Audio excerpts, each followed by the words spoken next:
Order! Order! Before we come to the statement by the Chancellor of the Exchequer, I would like to point out that a British Sign Language interpretation of proceedings. Chancellor of the Exchequer to make a statement. Chancellor. Thank you, Mr. Speaker. And, Mr. Speaker, let me start directly with the issue most worrying the British people today, the cost of energy. People will have seen the horrors of Putin's illegal invasion of Ukraine. They will have heard reports that their already expensive energy bills could reach as high as £6,500 next year. Mr. Speaker, we were never going to let this happen. My right honourable friend, the Prime Minister, has acted with great speed to announce one of the most significant interventions the British state has ever made. People need to know that help is coming, and help is indeed coming. We're taking 3 steps to support families and businesses with the cost of energy. Firstly, to help households, the energy price guarantee will limit the unit price that consumers pay for electricity and gas. This means that for the next 2 years, the typical annual household bill will be £2,500. For a typical household, that is a saving of at least £1,000 a year based on current prices.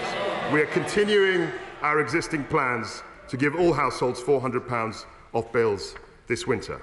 So taken together, Mr. Speaker, we are cutting everyone's energy bills by an expected £1,000, and millions of the most vulnerable households will receive additional payments, taking their total savings this year to £2,200. Secondly, as well as helping people, we need to support the businesses who employ them.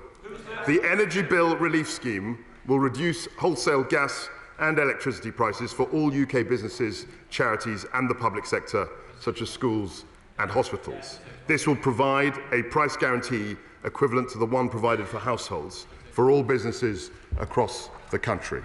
Thirdly, energy prices are extremely volatile, rising and falling erratically every hour. This creates real risks to energy firms who are otherwise viable businesses. Those firms help supply the essential energy needed by households and businesses. So to support the market, we are announcing the Energy Markets Financing Scheme. Delivered with the Bank of England, this scheme will provide a 100% guarantee for commercial banks to offer emergency liquidity to energy traders. Mr. Speaker, the consensus amongst independent forecasters is that the government's energy plan will reduce peak inflation by around 5 percentage points. It will reduce the cost of servicing index-linked government debt and lower wider cost of living pressures. And it will help millions of people and businesses right across the country with the cost of energy. Let no one doubt, Mr. Speaker, that during the worst energy crisis in generations, this government is on the side of the British people. The Bank of England are taking further steps to control inflation, acting again only yesterday. And I can assure the House that this government considers the Bank of England's independence to be sacrosanct. And we remain closely coordinated with the Governor and myself, speaking twice a week. But, Mr. Speaker, high energy costs are not the only challenge confronting this country. Growth is not as high as it should be.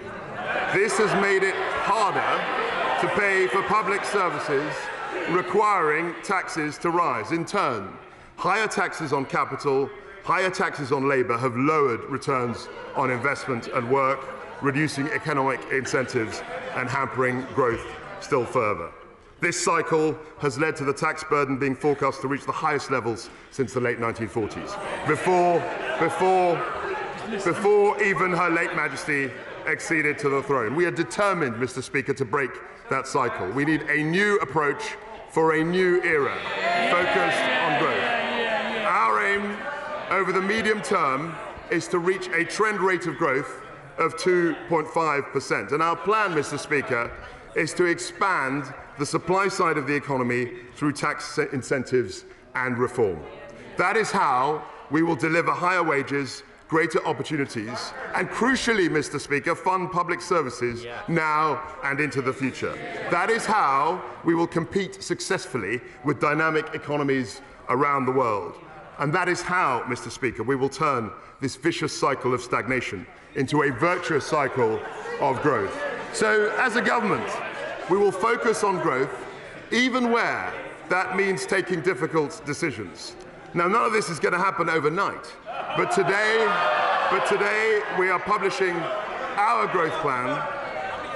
Today we are publishing our growth plan that sets out a new approach for this new era, built around three central priorities: reforming the supply side of the economy, maintaining a responsible approach to public finance, and cutting taxes to boost growth.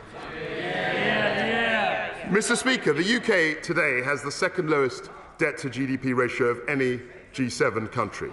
In due course, we will publish a medium-term fiscal plan setting out our responsible fiscal approach more fully, including how we plan to reduce debt as a percentage of GDP over the medium term. And the OBR, Mr. Speaker, will publish a full economic and fiscal forecast before the end of the year, with a second to follow in the new year. Fiscal responsibility remains essential for economic confidence, and it is a path we are committed to. Today we are publishing costings of all the measures the government has taken, and those costings will be incorporated into the OBR's forecast in the usual way. The House should note that the estimated costs of our energy plans are particularly uncertain given volatile energy prices, but based on recent prices, the total cost of the energy package for the 6 months from October is expected to be around £60 billion. We expect the cost to come down as we negotiate new long-term energy contracts with suppliers. And in the context of a global energy crisis, Mr. Speaker, it is entirely appropriate for the government to use our borrowing powers to fund temporary measures in order to support families and businesses. That's exactly what we did during the COVID-19 pandemic. A sizable intervention was right then, and it is right now. The price, the heavy price of inaction, would have been far greater than the cost of these schemes. Mr. Speaker, we are at the beginning of a new era, and as we contemplate, that's right, a new era, and as we contemplate this new era, we recognize, Mr. Speaker, that there is huge potential in our country. We have unbounded entrepreneurial drive. We have highly skilled people. We have immense global presence in sectors like finance, like life sciences, technology, and clean energy. But, Mr. Speaker, there are too many barriers for enterprise. We need a new approach to break them down, and that means reforming the supply side of our economy. Over the coming weeks, my Cabinet colleagues will update the House on every aspect of our ambitious agenda. Those updates will cover the planning system, business regulations, childcare, immigration, agricultural productivity, and digital infrastructure. But, Mr. Speaker, we start this work today.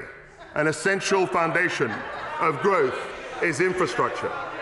The roads, railways, and networks that carry people, goods, and information all over our country. Today, our planning system for major infrastructure is too slow and fragmented. The time it takes to get consent for nationally significant projects is getting slower, not quicker, while, Mr. Speaker, our international competitors forge ahead. We have to end this. We can announce that in the coming months, we will bring forward a new bill to unpick the complex patchwork of planning restrictions and EU-derived laws that constrain our growth. We will streamline a whole host of assessments, of appraisals, of consultations, endless duplications and regulations. We will also review the government's business case process to speed up decision-making.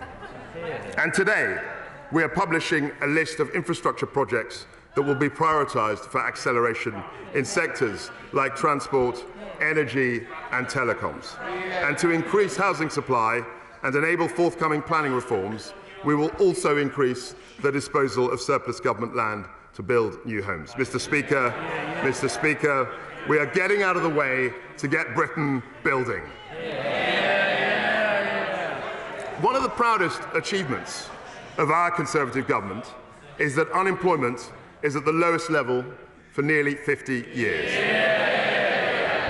But with more vacancies than unemployed people to fill them, we need to encourage people to join the labour market. We will make work pay by reducing people's benefits if they don't fulfil their job search commitments. We will provide extra support for unemployed over 50s and will ask around 120,000 more people on universal credit to take active steps to seek more and better paid work or face having their benefits reduced. Mr. Speaker, at such a critical time for our economy, it is simply unacceptable that strike action is disrupting so many lives. Other European countries have minimum service levels to stop militant trade unions closing down transport networks during strikes. So we will do the same to require unions to put payoff negotiations have genuinely broken down. And of course, Mr. Speaker, to drive growth, we need new sources of capital investment. To this end, I can announce that we will accelerate reforms to the pension charge cap so that it will no longer apply to well-designed performance fees.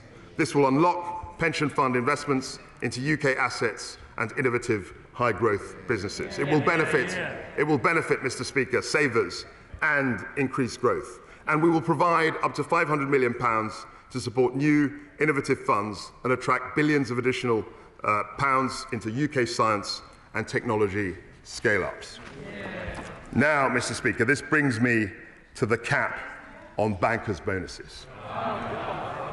A strong UK economy has always depended on a strong financial services sector. We need global banks to create jobs here, invest here, and pay taxes here in London, not in Paris, not in Frankfurt, and not in New York. All the bonus cap did was to push up the basic salaries of bankers or drive activity outside Europe. It never capped total remuneration. So let's not sit here and pretend otherwise. It didn't cap total remuneration. So as a consequence of this, Mr. Speaker, we are going to get rid of it. And to reaffirm, we're going to get rid of it. And to reaffirm,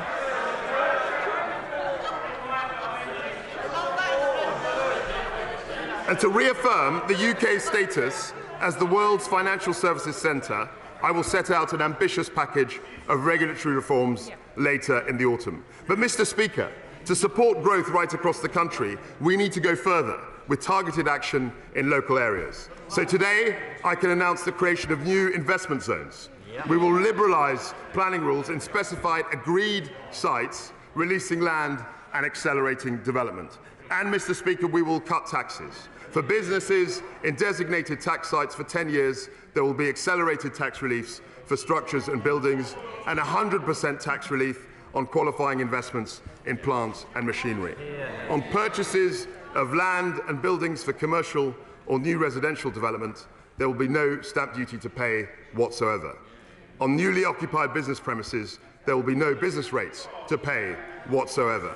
And if a business hires a new employee in the tax site, then on the first £50,000 they earn, the employer will pay no national insurance whatsoever. That is an unprecedented set of tax incentives for business, Mr. Speaker, to invest, to build, and to create jobs right across the country. I can confirm to the House that we're in early discussions with nearly 40 places like Tees Valley, the West Midlands, Norfolk, and the west of England to establish investment zones. And we'll work with the developed administrations and local partners to make sure that Scotland, Wales, and Northern Ireland will also benefit if they are willing to do so.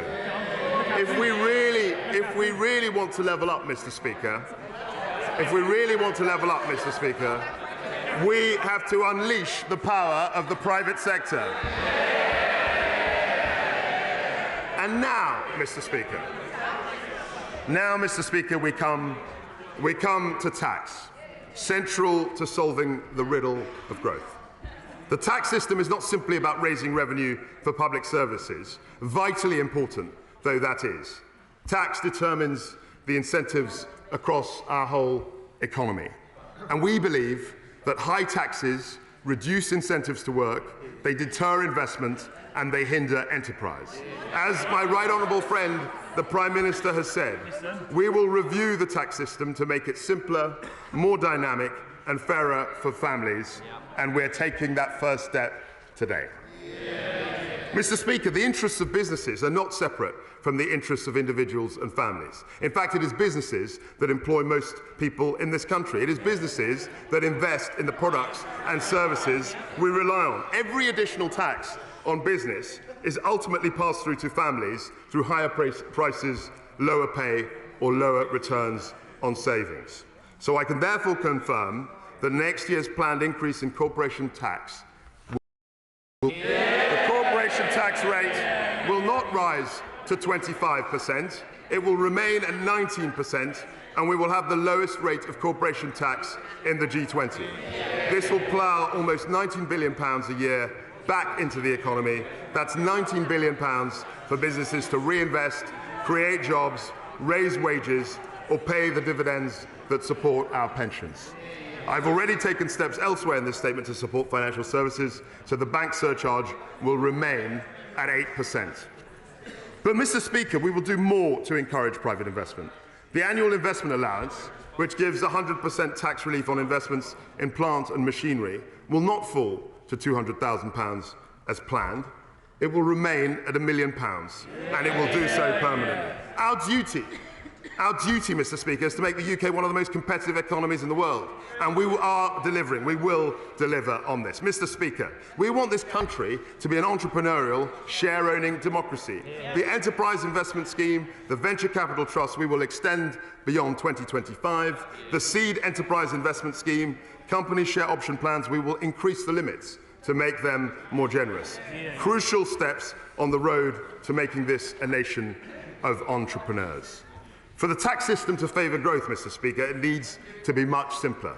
I'm hugely grateful to the Office of Tax Simplification for everything they have achieved since 2010.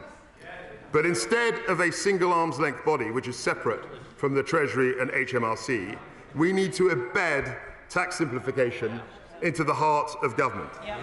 That is why, Mr. Speaker, I have decided to wind down the Office of Tax Simplification and mandated every one of my tax officials to focus on simplifying our tax code.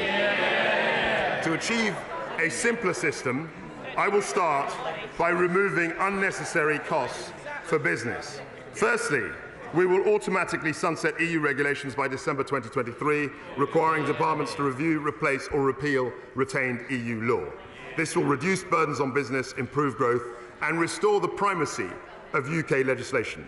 Mr. Speaker, we can also simplify the IR35 rules, and we will. In practice, reforms to off-payroll working have added unnecessary complexity and cost for many businesses.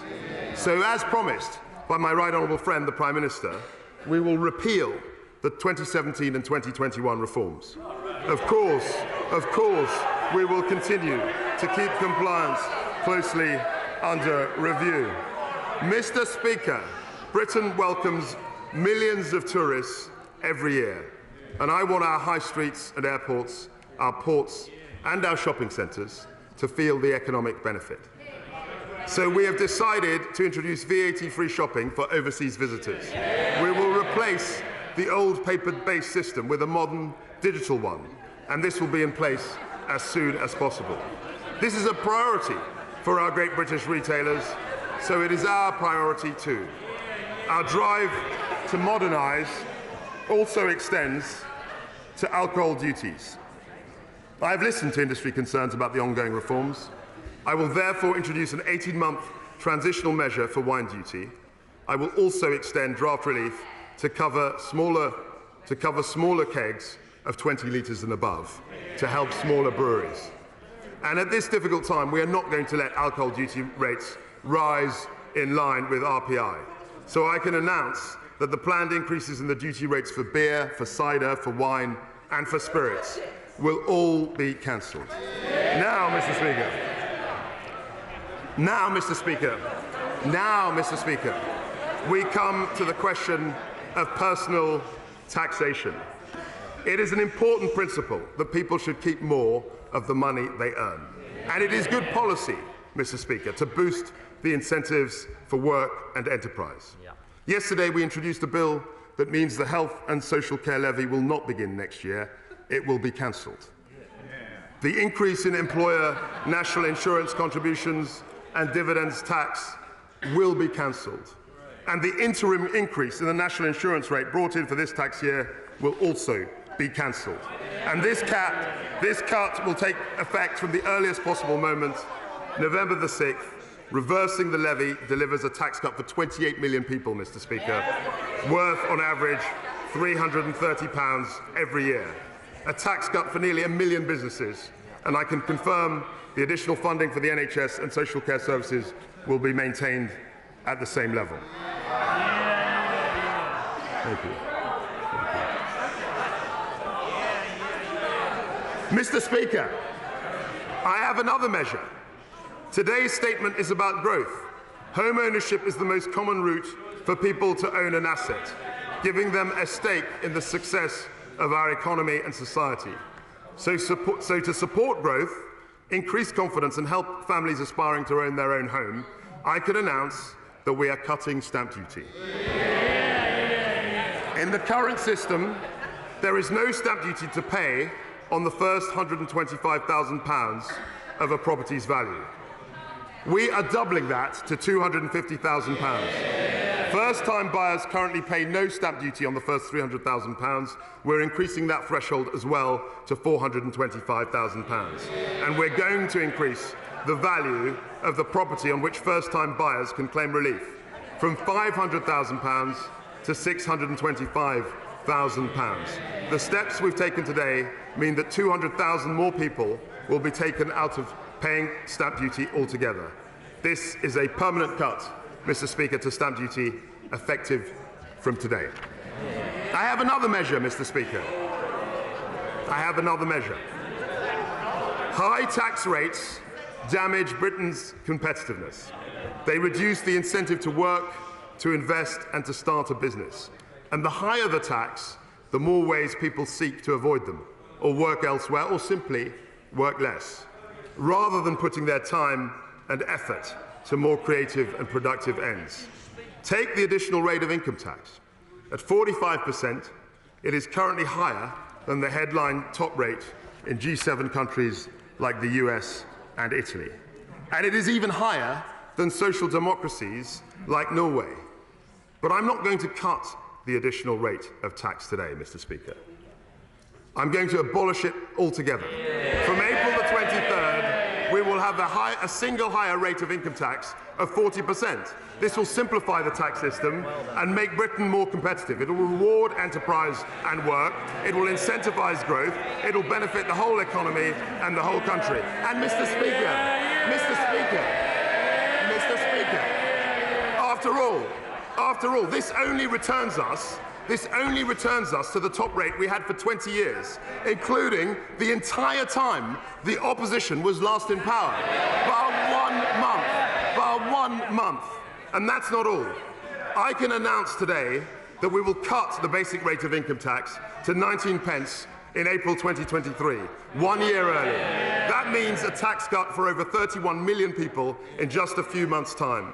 This means that we will have one of the most competitive and pro-growth income tax systems in the world. Mr. Speaker, for too long in this country, we've indulged in a fight over redistribution. Now we need to focus on growth, not just how we tax and spend. We won't apologise for managing the economy in a way that increases prosperity and living standards. Our entire focus is on making Britain more globally competitive, not losing out to our competitors abroad. The Prime Minister promised that we would be a tax-cutting government. Today, we have cut stamp duty, we have allowed businesses to keep more of their own money to invest, to innovate and to grow. We have cut income tax and national insurance for millions of workers. We are securing our place in a fiercely competitive global economy with lower rates of corporation tax and lower rates of personal tax. We promised to prioritise growth, Mr. Speaker. We promised a new approach for a new era. We promised to release the enormous potential of this country. Our growth plan has delivered all those promises and more, Mr. Speaker, and I commend it to the House.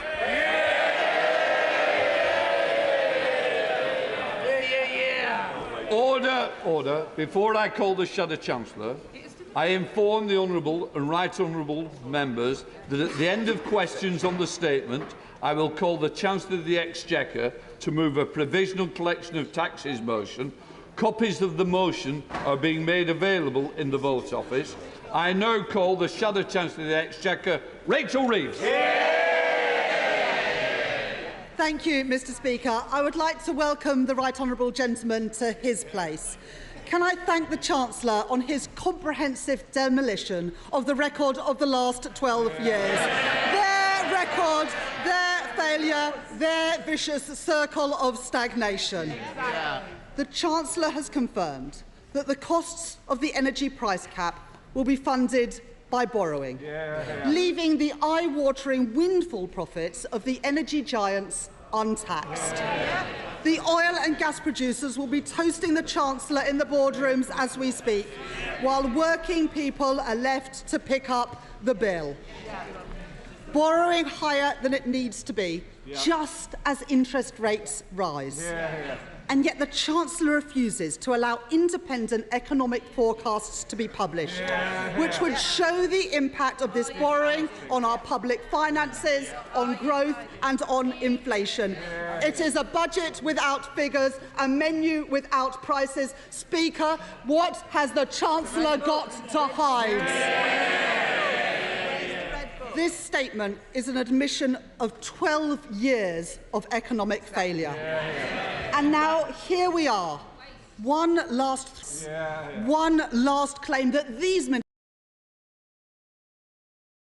are chopping and changing, all the chaos and confusion. There has been one person there throughout, the Prime Minister. She's been a minister for a decade and defended every single economic decision. So when the Prime Minister says she wants to break free from the past, what she really means to say is that she wants to break free from her own failed record. Because where have the last 12 years left us?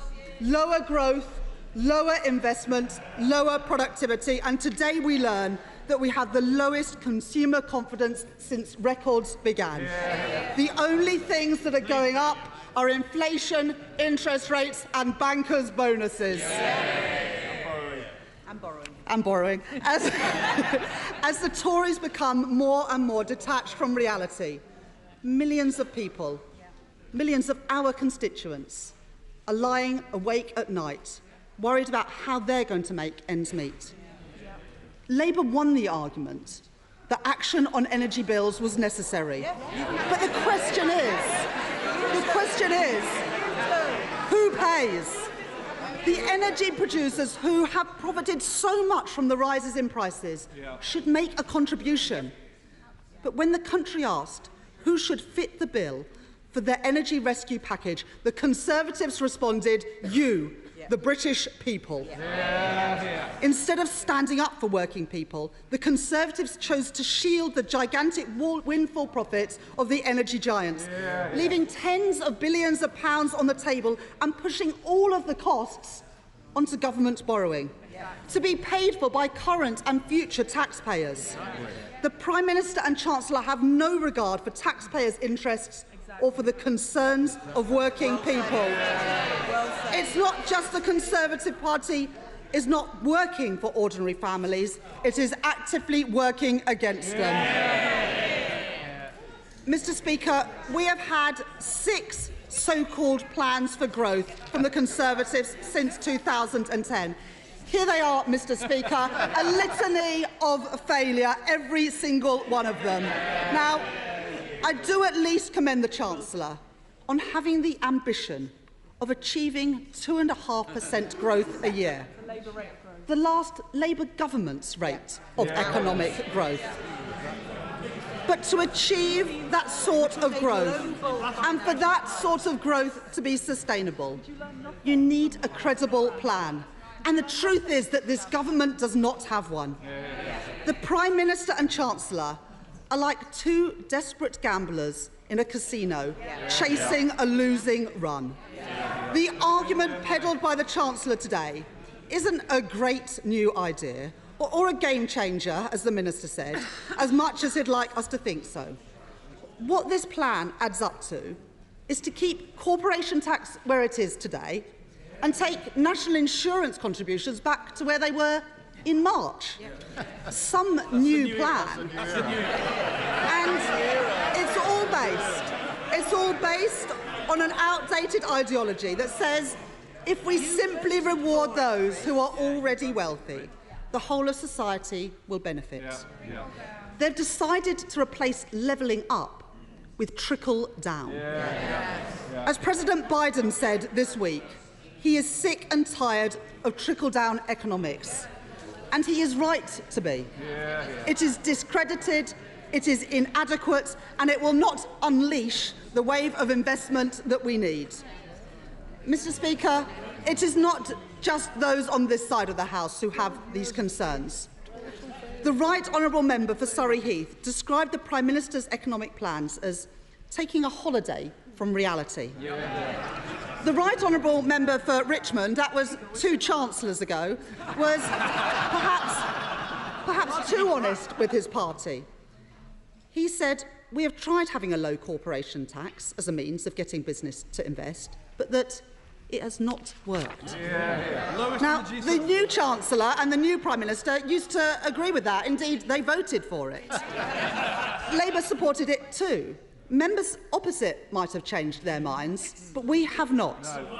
Because the evidence shows that low rates of corporation tax are not the best way to boost investment and productivity. And the Tories' own record shows that.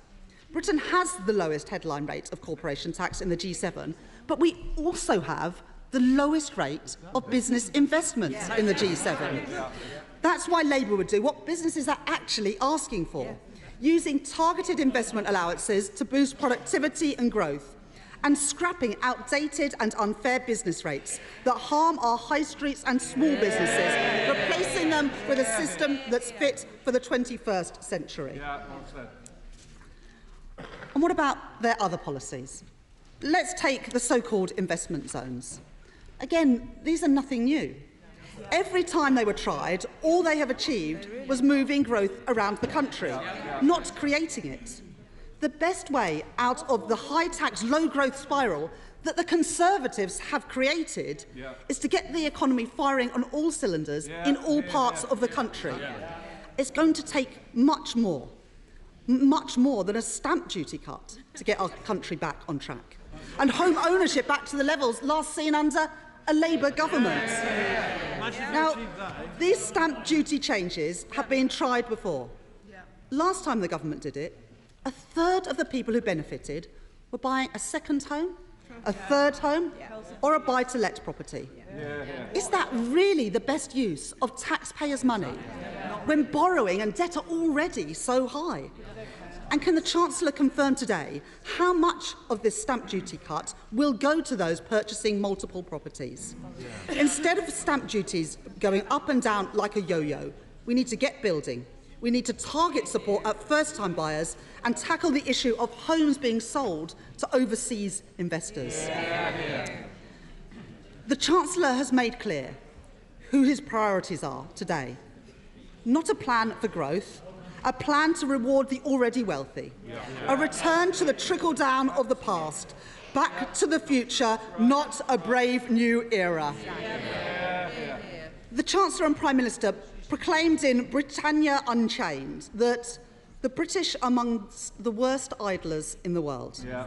And to prove that they mean it, instead of supporting working people, this government is cutting their rights at work, Working people are the backbone of Britain and they should be respected, not sneered at. Labour will always stand up for their rights. Mr. Speaker, the Chancellor has in effect today admitted he has broken his own fiscal rules. Yeah. This is now the 10th time that the Tories have broken their own fiscal rules, something I'm sure that the Office for Budget Responsibility would have confirmed if they had been allowed to publish their forecasts today. Mr. Speaker, it is unprecedented to have a fiscal statement of this scale with no independent forecasts from the Office for Budget Responsibility. Never has a government borrowed so much and explained so little. Economic institutions matter, yet this government has undermined the Bank of England, sacked the respected Permanent Secretary at the Treasury and silenced the Office for Budget Responsibility. This is no way to build confidence. This is no way to build economic growth. Mr. Speaker, Labour believes in wealth creation. We will always support enterprise, creativity and hard work.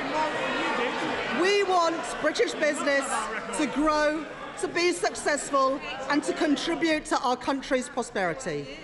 What we don't believe, as the Chancellor and Prime Minister do, is that British workers are idlers. We understand that it is the workers who turn up every day to make a great product at a factory or deliver a great service in the store who generate growth. It is the teachers giving the young people the skills they need, the doctors and nurses keeping people well, the entrepreneur taking a personal risk to start a new business. These are the people who generate growth and they all deserve to share in it too.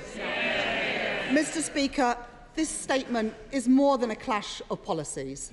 It is a clash of ideas. Two different ideas about how our country prospers. If you are a pensioner worried about the cost of living, a working family see your mortgage rate going up, a small business whose costs are spiralling, the government's announcements today do little to reassure them.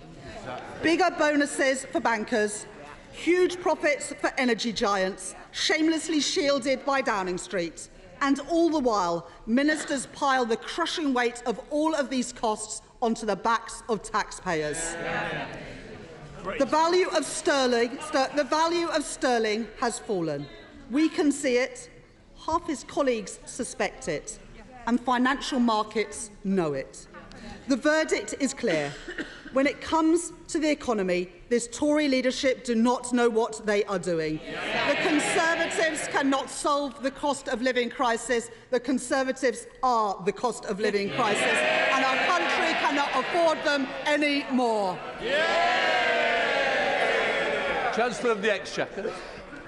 Thank you, Mr. Speaker. I was very interested to hear the Right Honourable Lady's defence, and I was very curiously affected when she said that Labour believes in wealth creation. That was the biggest fancy I've ever heard. You cannot grow, Mr. Speaker, the economy if you keep taxing families. You cannot grow the economy.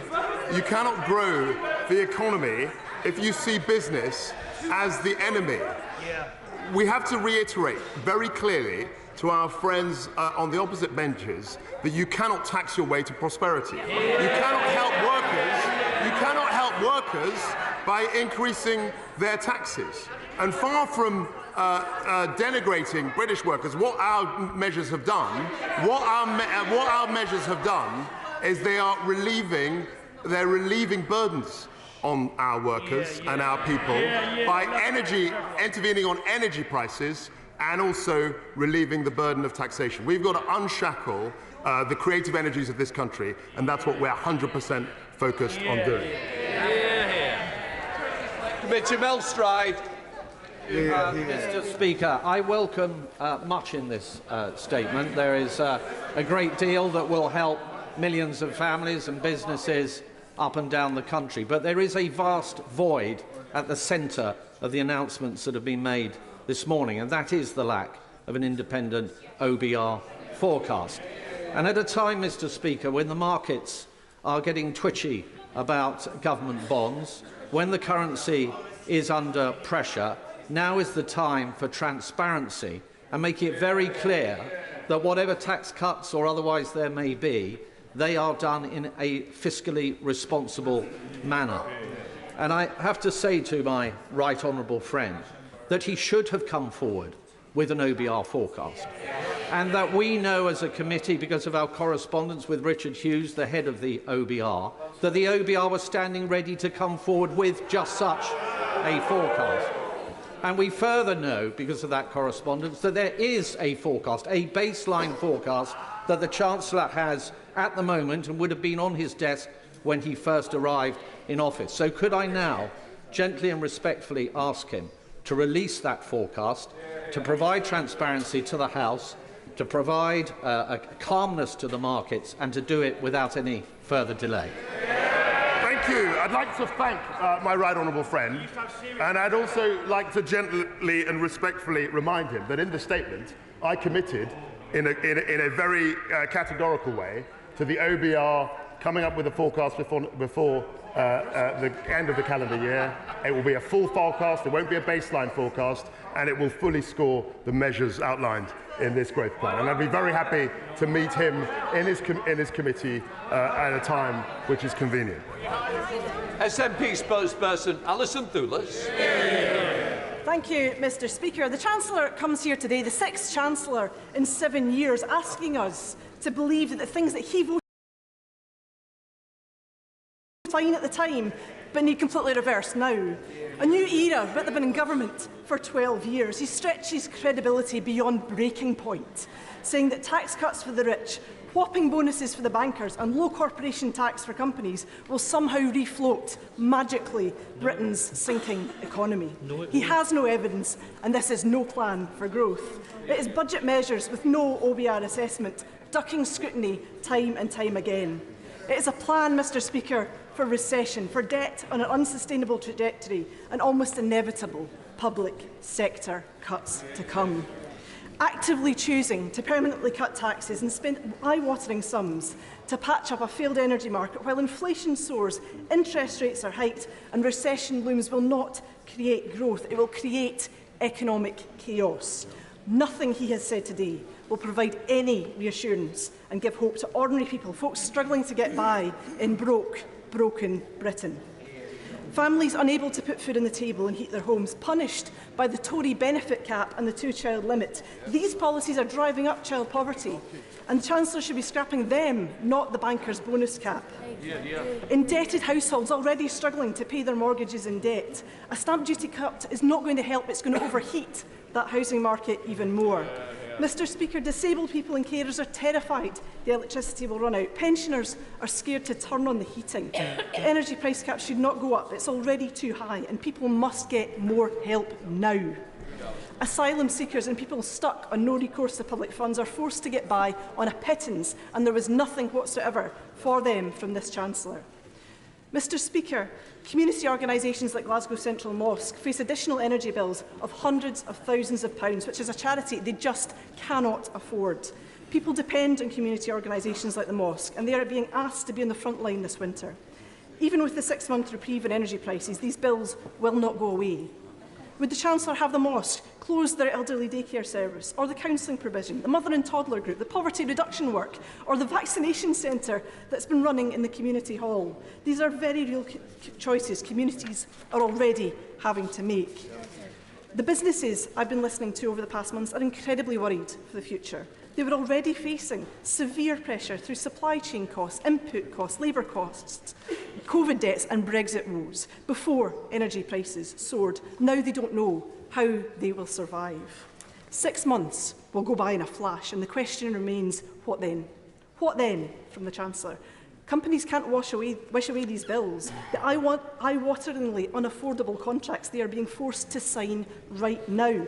What happens to those businesses who just miss the arbitrary cut-off? And what of the increase in standing charges, which we already know are disproportionately high in Scotland? Mr. Speaker, Scotland is an energy-rich country, but we don't have the power.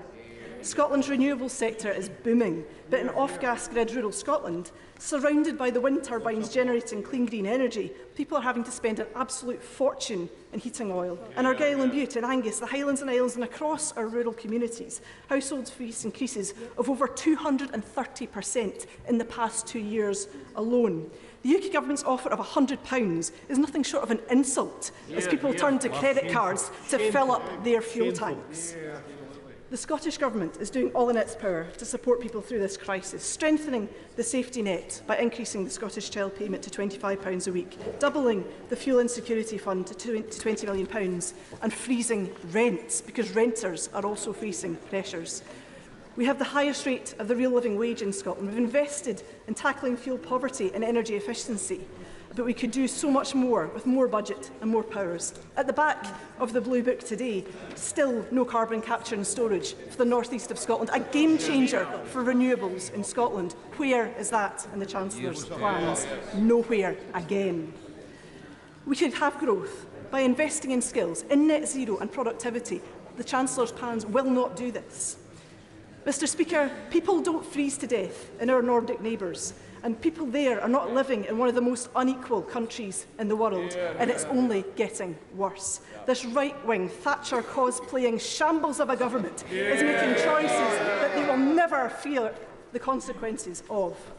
Mr Speaker, I beg of this Chancellor to listen to those on the edge, those who are desperately looking right now to him for a lifeline, but no one should have to beg for a decent standard of living. The people of Scotland see a Scottish Government doing their best to mitigate the worst, but stymied by the broken politics of this union and this economic madness we heard from the Chancellor today. Scotland is looking for a different path, Mr Speaker. Scotland needs independence. What Scotland doesn't need is reheated socialism from the SNP.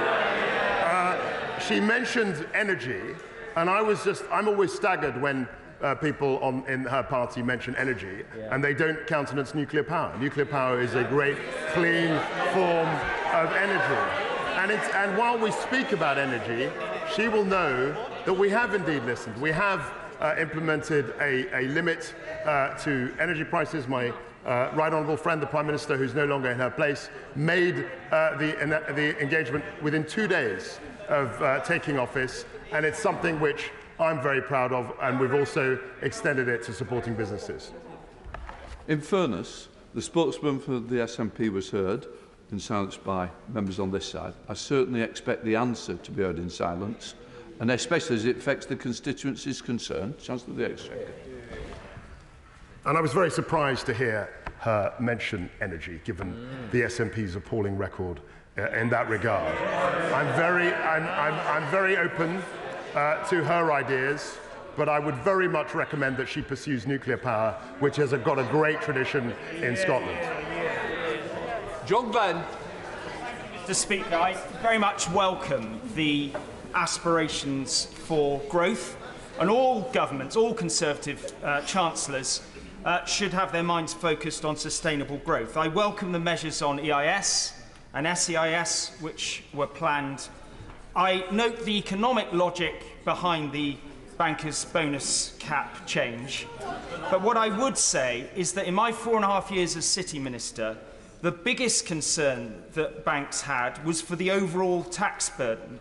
And I would urge him to keep a focus on the global competitiveness of that. But the final point I would like to make is, in an era of grave uncertainty around inflation, there is a clear concern in the markets around the irreconcilable realities of monetary tightening at the same time as fiscal loosening. And I would welcome the Chancellor's observations and reassurance to the markets at this time. In terms of the 2 points he made, he's absolutely right to say bankers are concerned about the overall tax burden. And that's why many of the bankers in the City of London are going to Paris, because they're paying 30% tax there. That's a legitimate thing, and that's why we've reduced tax levels. With respect to monetary and fiscal policy, he will know that monetary policy is a responsibility of the bank, and monetary policy is targeted on inflation, and the fiscal policy that fiscal course that we've charted has absorbed two exogenous shocks in the form of COVID-19 and the Russian invasion of Ukraine, and it is entirely appropriate in both those circumstances to have a looser fiscal policy to steer our path through those shocks. There's entire logic to those positions. Dame Angela Riedel. Chancellor, without giving us any sign of the figures, has had a budget now, has announced what is in effect a budget with massive tax cuts, most of which go to those who are already well off. And he has asserted, Mr. Speaker, that this will lead to growth. But he must now admit that there's absolutely no evidence whatsoever that large tax cuts for the already well-off actually lead to growth. In fact, the IMF has said the opposite. In response to that, I would say that there is plenty of evidence that high tax, high regulation socialism leads to a complete disaster as far as economic outcomes are concerned. And we are doing the opposite. Andrea Lebs. Dame Angela. Thank you, Mr. Speaker. Can I commend my right honourable friend for the incredibly broad package of support for all those who are faced with massive energy bills right now? And does he share my concern that members opposite are talking down the size of that package, and that in itself is causing grave concern amongst pensioners and families who are not therefore understanding that actually help is on its way and that the government has sought to deal with that very grave concern? I'm very grateful to my right honourable friend for pointing out that the scale of the intervention is unprecedented and millions of people and businesses will be helped by what the government is doing. I'd like to thank her very much for that. John MacDonald. The cut of the 45p rate benefits the richest 1% in our society. Combined with lifting the cap on bonuses and his attack on those on universal credit, does he not realise that this is the most socially divisive budget in a generation? And has he not looked at history of engineered booms of this sort, which in the 1960s, the dash for growth created catastrophe in our economy, the Barber boom of the 70s created unemployment, and the Lawson boom eventually created chaos. The only benefit which each of those three engineered booms resulted in the fall of a Tory government. All I remember was the financial crash of 2008, which his own party presided over and managed to engineer. The other point I would mention is that the 40p rate was the rate for 20 years, and it was actually the rate that adopted by his party when they were successful and they used to win elections. John Redwood. I strongly welcome the growth plan and the tax cuts that will help deliver it. And does he agree with me that there are more obstacles to be swept aside so that we can grow more of our own food, produce more of our own energy, supply more of our own goods, to raise the living standards, generate the better jobs that we all want? As so often, my right honourable friend is 100% right. Sarah Olney. Very much, Mr. Speaker. This Conservative government is completely out of touch. Today we've witnessed the biggest and most irresponsible increase in borrowing in recent times, borrowing that could have been offset by increasing the windfall tax on oil and gas companies. But instead, this bill will be paid by millions of householders through higher taxes for years to come. And the Chancellor's excuse for this reckless approach is that it will lead to growth. which will supposedly trickle down as higher prosperity for the rest of us. So will the Chancellor explain to my constituents how handing £45 billion of their taxes to the UK's most profitable companies and the wealthiest individuals will help them to get a GP appointment when they need it, give their children a better education and make their streets safer? Very good. So what the Honourable Lady didn't mention in her question was the fact that a growing economy creates growing tax revenues which pay for public services. Her high tax approach, her high tax, high spend approach leads to a cycle of stagnation. We want to break free of that. Kevin Hollingray. Thank you, Mr. Speaker. Growth and cutting of taxes are true Conservative principles. So is balancing the books. By my calculations, the deficit this year, based on his announcements, will be in the region of £250 billion. Probably £150 billion. That's certainly the evidence we got to the Treasury Select Committee yesterday. I'd be interested in his actual forecast if that's not the case. But can he confirm, as he seeks to balance the books in the future, because of course there will be a higher deficit either way on this announcement, he will not do so by cutting investment in the North, infrastructure investment in the North, whatever the outcome may be in terms of his likely growth path from here? So my honourable friend will know that through growth we will get more tax receipts, which will actually, over the medium term, reduce certainly the net debt to GDP ratio, and that's 100% what we're focused on. And he's right that in the past we've tended to reduce expenditure on capital projects, and we mustn't do that in the future if we're to pursue our goals in terms of levelling up. Dame Margaret Hodge. Thank you, Mr. Speaker. We expect our government to implement policy based on evidence. And as a student of history, the Chancellor will be familiar with Anthony Barber's 1970 disastrous economic experiment. Same thing, low tax, deregulation, desperate quest for growth, and all that did was lead to the Barber boom, followed by a big crash, 3-day working week, and it turned to bust.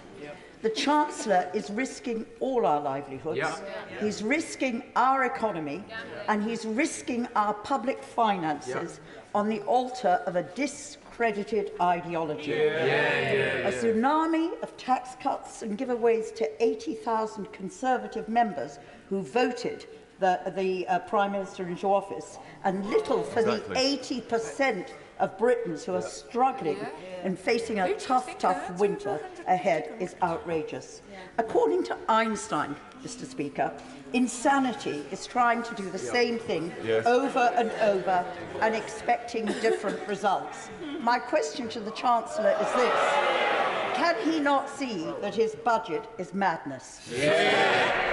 No, I think it's perfectly sane to want to grow the British economy by creating incentives. And on the Barber boom, I mean, she's a student of history. The Barber boom was driven very primarily by very loose monetary policy. It was essentially a demand sort of pump priming experiment. This is the opposite of that. What we're trying to do is to create incentives and also look at supply side reform. It's a completely different model. Greg Hans. I congratulate the Chancellor on the measures announced today, and congratulate him personally as well on his new role, particularly the cut in base rate, the abolition of the 45p rate, the stamp duty cut, and also the return of tax-free shopping to visitors, which will be very much welcomed in central London. Could I ask him to look further at the 7-year bonus deferral rules in financial services, which are actually amongst the most punitive in the world today? Absolutely. I will be updating the House on measures for the financial services to try and make sure that they become, as they have been in the past, a world-leading industry. Samuel Wilson. I think many people will be astounded at the reaction there has been today at the Chancellor's proposal to increase economic growth in the United Kingdom, which will increase standard of living, increase employment, help to raise revenue for public services and reduce the national debt. I only hope that the Brexit freedoms that he's talking about, once we are free of the Northern Ireland Protocol, will lead to investment zones and regulatory reform in Northern Ireland. But would the Chancellor consider two things to help working families? First of all, as far as childcare tax-free allowances are concerned, which would be an immense help for working families, would he consider an increase in that? And since 2/3 of people in Northern Ireland rely on home heating oil, would he accept that £100 of an increase when there's been a 300% increase in the price of heating oil is not acceptable? On those three issues, we're absolutely looking at the childcare issue, and I'm sure colleagues, one of my cabinet colleagues will update the House on that. We're talking about the heating oil intervention. And on investment zones, we are very, very willing and eager to engage with Northern Ireland colleagues and friends on working out how we can roll out investment zones in Northern Ireland. Anthony Brown. I strongly welcome this radical and generous package of measures to promote growth and provide support for households. And I also very much welcome the fact that we're positioning the Conservative Party as a low-tax party. And I join my colleagues in welcoming the cuts to income tax and corporation tax and various other taxes. I also particularly welcome the cut to the most economically damaging of all taxes, which is stamp duty, which is seen as reducing labour mobility, clogging up the housing market. That cut is welcome. But groups like the Institute for Fiscal Studies have called for the full abolition of stamp duty to promote economic growth. Will my right honourable friend, the Chancellor, go even further and look at further cuts to stamp duty to reduce the economic damage it causes and the damage to households? My honourable friend, whose policy prescriptions are always very interesting and very valuable. I've only been in post 2.5 weeks, but I'll be very happy. I'd be very happy to discuss with him how we can simplify our tax system. Thank you, Mr. Speaker. We know that inflation is way off target, and today's announcement of £45 billion worth of tax cuts is going to make that worse, forcing the Bank of England to have to consistently continue to raise mortgage rates, and that's going to hammer homeowners and mortgage holders. The Chancellor hasn't published the OBR analysis. Isn't it time he does? And isn't the reason why he's not publishing it is because they reveal that he has broken the fiscal rules he voted for and will not achieve the growth target that he set himself? As I reminded my right honourable friend, the OBR, and I said in my statement, the OBR will be coming up with a forecast certainly before the end of the calendar year, and I'm very, very interested to hear and to see what they have to say. Thank you, Mr. Speaker. And President Putin has weaponised the cost of energy against Western economies, and the measures announced today are very welcome in helping our constituents with temporary support through this terrible time of invasion. Will the Chancellor confirm that the measures he's announced today that support business will also continue to incentivise investment in renewable energy in this country so that we can never allow Putin to weaponise energy against us again? My honourable friend makes an excellent point with regard to renewables. It's always salutary to remind the House we've got 11, nearly 12 gigawatts of installed capacity of offshore wind, which makes us the second only to China in terms of the offshore wind rollout. And there's no reason why we can't continue to lead the world in renewables, particularly in offshore wind, solar and other forms of renewable power. Emma Hardy. Mr. Speaker, does the Chancellor agree with the former Bank of England rate setter Martin Wheel, who says that the government's approach could end in tears with a run on the pound? What will end in tears is high taxes, high spend and very low growth. And that's what exactly the iron cycle that we're trying to break. Andrew Mitchell. I very much welcome what my right honourable friend has said in respect of growth about investment zones, which he says will come to the West Midlands. I think that will be very helpful in levelling up in the West Midlands and the Birmingham area. Can I remind him of the importance of the UK investment in tackling international problems, whether it's pandemics, illegal migration or climate change? That's about British expertise, but it's also about British money. Can he confirm to the House that we are on track to restore what was a manifesto promise of bringing back the 0.7 in 2024? Chance. We're always looking at our manifesto commitments, and given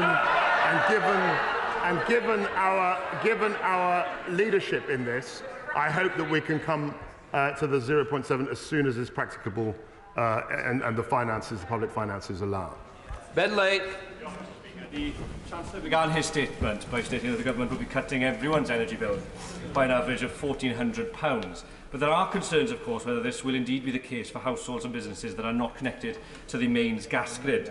Some 74% of properties in Ceredigion depend on alternate fuels that will not be subject to the measures announced this week. Therefore, will there be further support for such households and businesses to ensure that they benefit in a similar way to those that are connected to the mains gas grid? Yeah, we're discussing support for off-grid properties, people who rely on heating oil and other forms of energy.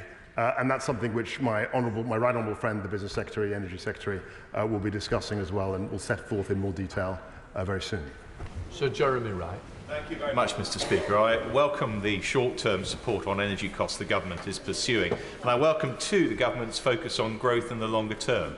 But would my right honourable friend agree that growth is dependent on confidence?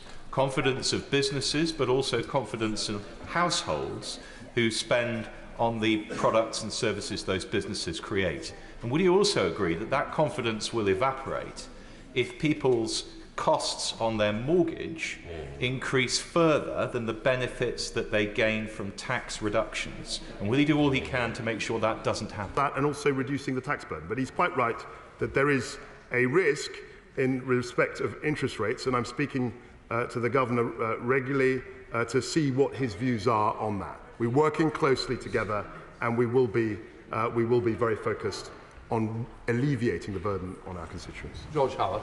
Sir. The Chancellor proclaimed the end of redistribution. Well, I listened very carefully, Mr. Speaker, to the measures he announced, and it strikes me that they are redistributive measures. They redistribute away from those in the greatest need to those in the least need. How, Mr. Speaker, in that context, how does he defend spending £10 billion a year on the buy-to-let scheme, which serves only to help those who don't need it to buy houses that they don't live in, and serves no purpose whatsoever for those who end up renting them? Just in the statement on helping people, there are measures in our statement across the income scale, and we are very, very focused not on growth. So what I said was that we indulge in a fight on redistributing something which is small, which we should be trying to grow, and that's where our focus is. James Cartledge. I congratulate my right friend on his statement and his position. He knows that to increase output, he needs there to be capacity in the labour market, and that is extremely tight. He will come under huge pressure for loosening immigration rules. Can I urge him instead, as he said, to focus on the economically inactive, to ensure that they get the support? Because is it not the case that those who've been written off, yes, mild mental health, anxiety and all the rest of it, if they get the right support, it's in their interest to get back to work, and it's in the interest of their self-esteem? Yes. Friend is absolutely right. There is a huge impetus, there's a huge pool of talent that needs to be brought into the labour market, and every government, our government in particular, should be focused on trying to bring more people into the labour market. Angus Brendan McNeill. Mr. Speaker, the Chancellor is midwife to profiteering by energy companies on the public's credit card. He's done very little, as my friend from Ceredigion said, about rural and island places dependent on central heating oil. People in my constituency on electricity are having a unit rate of 33 pence, while in London it's 29.6 pence, 10% higher. The standing charge is 51 pence in my constituency, 32% in London, a staggering 60% higher. And these are figures from E.ON yesterday. This UK government is a highwayman, absolutely stealing from energy-rich Scotland. It is a disgrace. And this Chancellor should be conduct himself far more fairly than he is. This is, as has been said, something for the rich and not for the deserving. I reject that, and he will know that when I was Business, Energy and Industrial Secretary, Industrial Strategy Secretary, I was very focused on bringing the renewable pot for remote island wind. And we achieved great things working together, and I hope that we can continue that dialogue now I'm in this office. Richard Drax. Thank you, Mr. Speaker. Can I welcome our honourable friend to his place, and how refreshing to hear some Conservative policies. Weymouth is talking with officials about the idea of an investment zone. We are entirely supportive and we very much hope we get it. But what they ask for, if we do get it, that we get the infrastructure funding to go with it, for without that we will not attract the private investment that we need to create the prosperity and jobs. My honourable friend is absolutely right. We're trying to link the investment zones, and we will link the investment zones to infrastructure projects, because one without the other doesn't make sense. But I'd be very interested to talk to him about Weymouth and about the opportunities for investment zones in that area. Meg Hillier. Thank you, Mr. Speaker. Mr. Speaker, we've seen this Chancellor rip up fiscal responsibilities, sack the senior civil servant at the Treasury, and mortgage our children's and our country's future. And it's not just me that's concerned about his ambition for growth. The Institute for Fiscal Studies tells us that we shouldn't underestimate the scale of the challenge. I hopefully don't know anyone does that. An increase in annual growth of more than 0.7% of national income, the increase required just to stabilise debt as a share of GDP, would be equivalent to the difference between the growth in the UK experienced in the 25 years from 1983. There is no miracle cure, they say. There is not. Can the Chancellor just admit that he's fiscally irresponsible and that he's gambling with this country's future? I don't admit that at all. In fact, the gamble was to do nothing. The gamble was to stick on the path that we were on and simply raise spending and raise taxes and think somehow magically we were going to get to the promised land. That was not a credible path. This is. Nikki Aikes. I certainly welcome the comprehensive growth plan that the Chancellor has outlined today. I particularly welcome the reintroducing of tax-free shopping for international visitors. I hope that also now includes EU citizens. This Chancellor, this government sounds like it's very much a reforming government, and I welcome that. Can you please, can my right honourable friend please guarantee that he will consider now reforming one of the most antiquated, punitive taxes we have, business rates? A tax review to fit our tax system to the 21st century, and I'd like to pay tribute to my honourable friend and her campaign on VAT, the Business Secretary, and I hope that we can actually deliver on her vision. Kenny McCaskill. The world has seen this dogma over orthodoxy before in Pinochet's Chile adopting the Chicago Boys. That tanked the Chilean economy, and this will do the same to the UK economy. The pound will tank, inflation will rise, and unemployment will escalate. Social discord will also come as a result. The Chancellor says that tax is not simply about revenue, but about the economy. I agree. But it's also about the society that you want. And what he is doing is taking from the poor and giving to the rich. Giving to this generation and impoverishing the young and future generations. Ensuring that the UK becomes an ever more unequal society. That comes at a cost not just in unemployment, but all sorts of social issues that we saw in the 1980s. That's why Scotland demands its referendum. We want the opportunity to continue to build a better and fairer society. This is a route to disaster that will be paid not just by the poor, but indeed by middle income, and only the rich will benefit. Well, I'm glad to hear the honourable gentleman's optimistic assessment of my growth plan, but I think he's entirely wrong. I think what we have to do is focus on growth. That's what we're doing, and that's what we will be delivering. Rick Clark. Thank you very much indeed, Mr. Speaker. I welcome my right honourable friend's statement. He's absolutely right to focus the Treasury on growth. One of the most important sources of that is to build on our excellence in science and innovation. So will my right honourable friend say whether he's still committed to reaching the 2.4% international average for R&D investment by 2027 and to achieve his target of 20 billion by the end of this Parliament? That, and I want to pay tribute to my right honourable friend's tenure in Bays. He was a great Secretary of State who really championed science. I did try to do the same in that post, and I look forward to engaging with him on the science agenda going forward. John Trickey.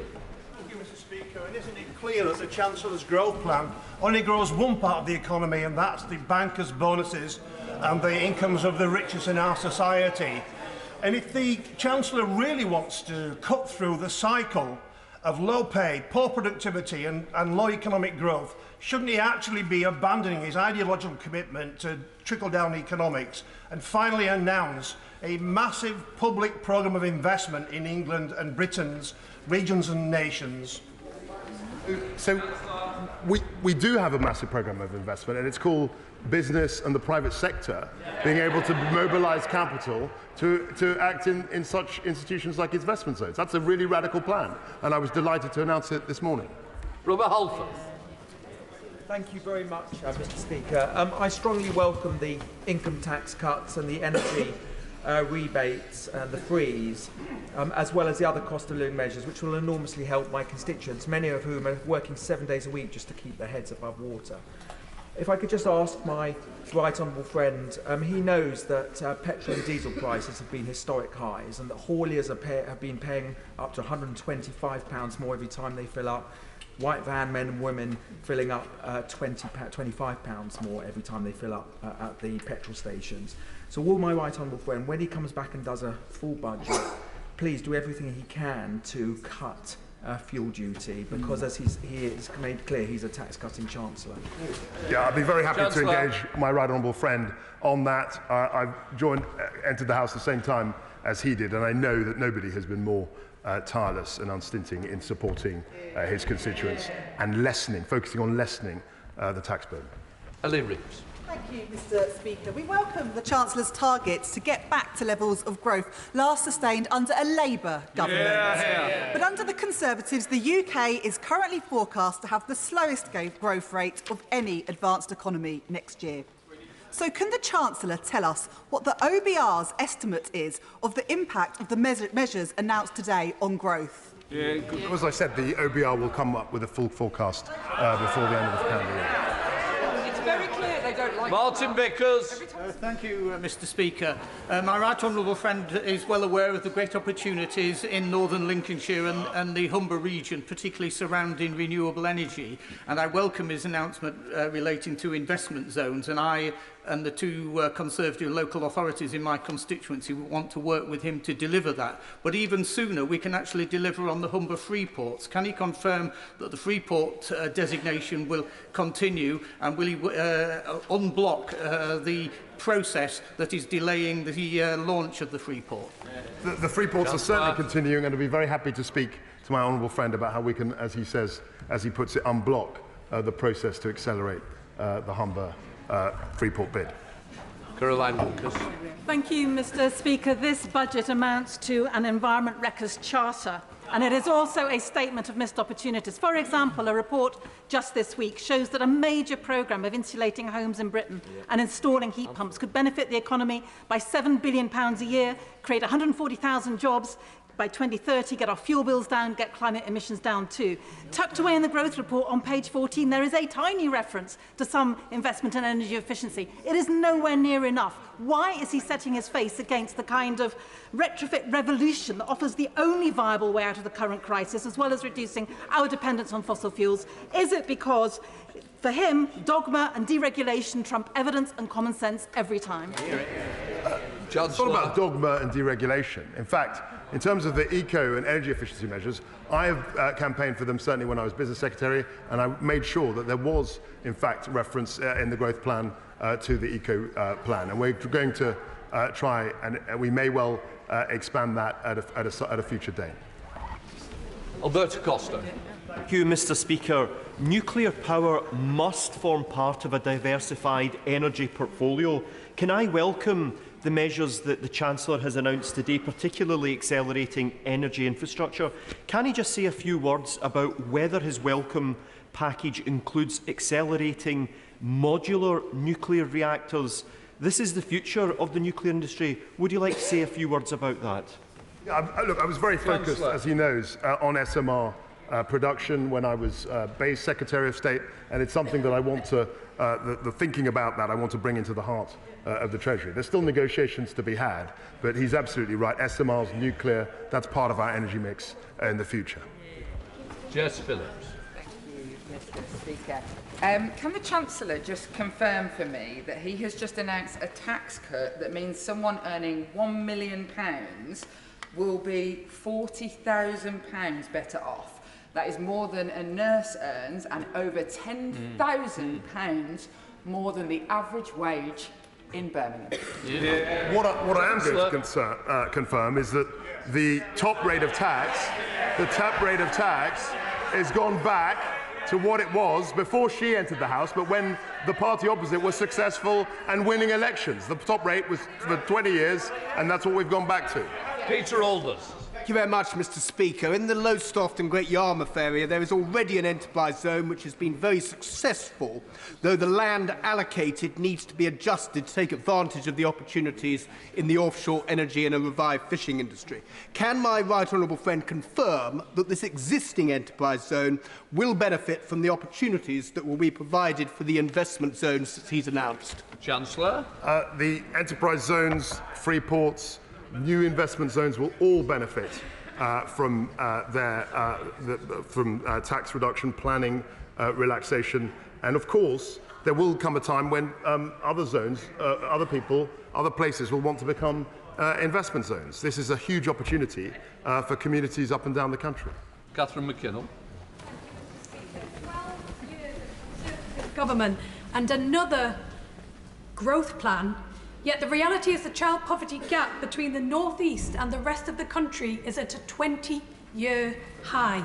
So can the Chancellor explain how giving these tax cuts to the most wealthy will put food on the table of children living below the poverty line in Newcastle this winter?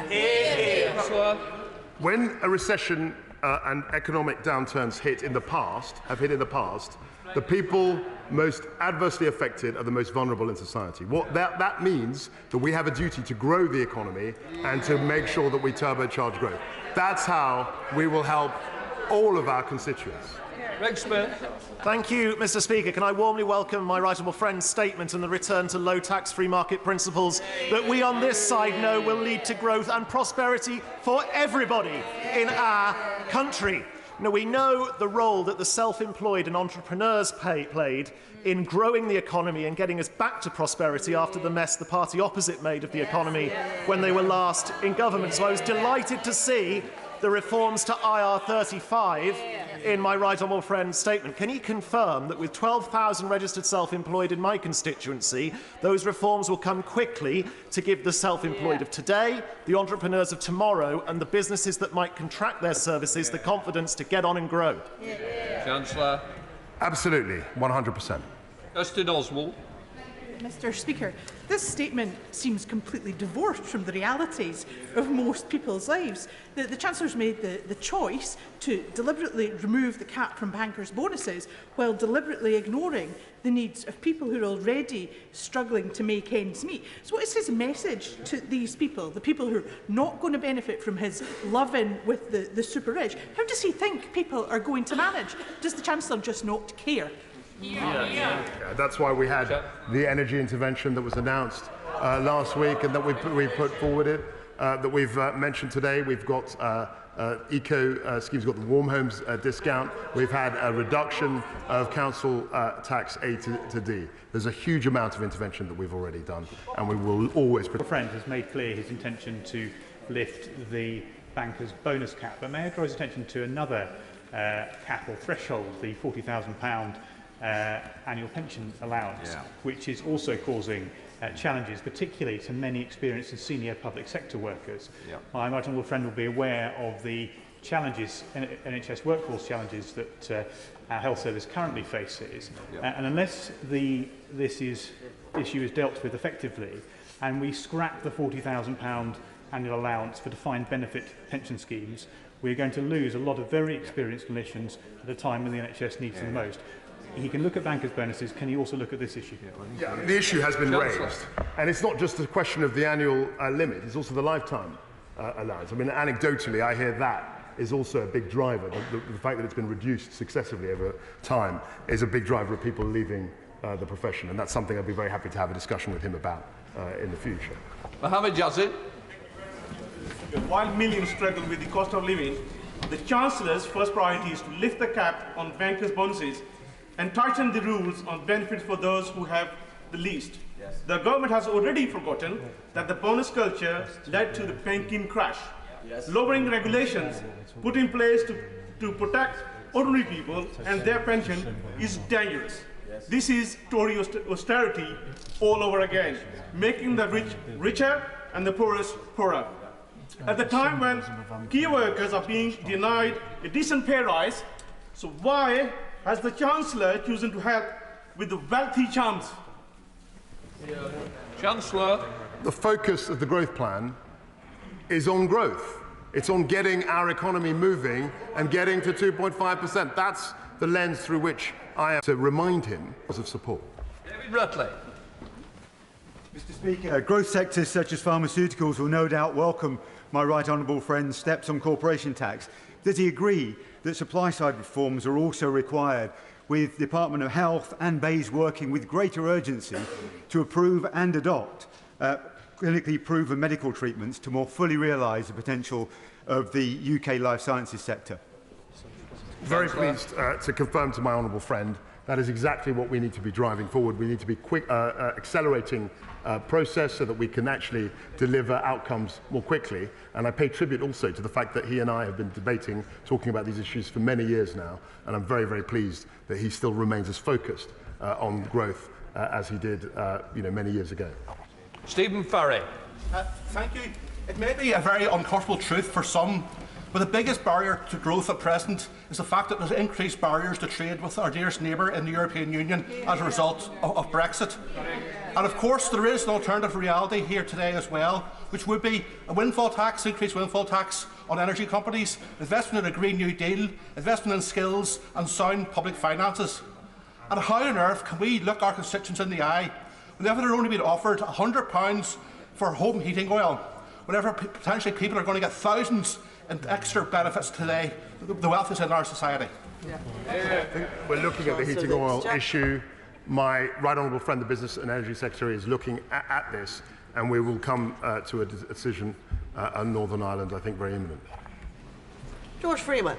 Madam Speaker, could I thank the Chancellor for putting growth at the heart of his mission in the Treasury and for challenging Treasury orthodoxy and making that the priority, and in particular recognising the potential of Norfolk. Would he agree with me that there are different types of growth, and we need growth that drives levelling up, strengthens the union, that drives innovation for higher productivity, and that science, technology and innovation are fundamental to it? And would he agree with me, echoing the comments of my right honourable friend, the Chair of the Science and Technology Select Committee, that we need the Treasury to move quickly to unlock private investment in fast-growing sectors? My honourable friend is absolutely right. I'd like to pay tribute to his service as Science Minister when I was Secretary of State in BEIS. We worked very closely together then, and I hope we can work closely now to make sure that Treasury and other departments are as focused on the science and technology agenda as my honourable friend. Stephen Timms. Thank you, Madam Speaker. Will the Chancellor give the important assurance that his predecessor gave, that social security benefits will be fully uprated in the usual way, in line with this month's inflation figure? We will make announcements about that in due course. This is Helen Whately. Thank you, Madam Deputy Speaker. Can I welcome my right honourable friend's focus and drive for increased economic growth and for making sure people get to keep more of what they earn? Can I ask him to assure me as part of that that government will be absolutely focused as well on reducing the barriers that sometimes prevent people from working more and earning more, particularly skills and childcare?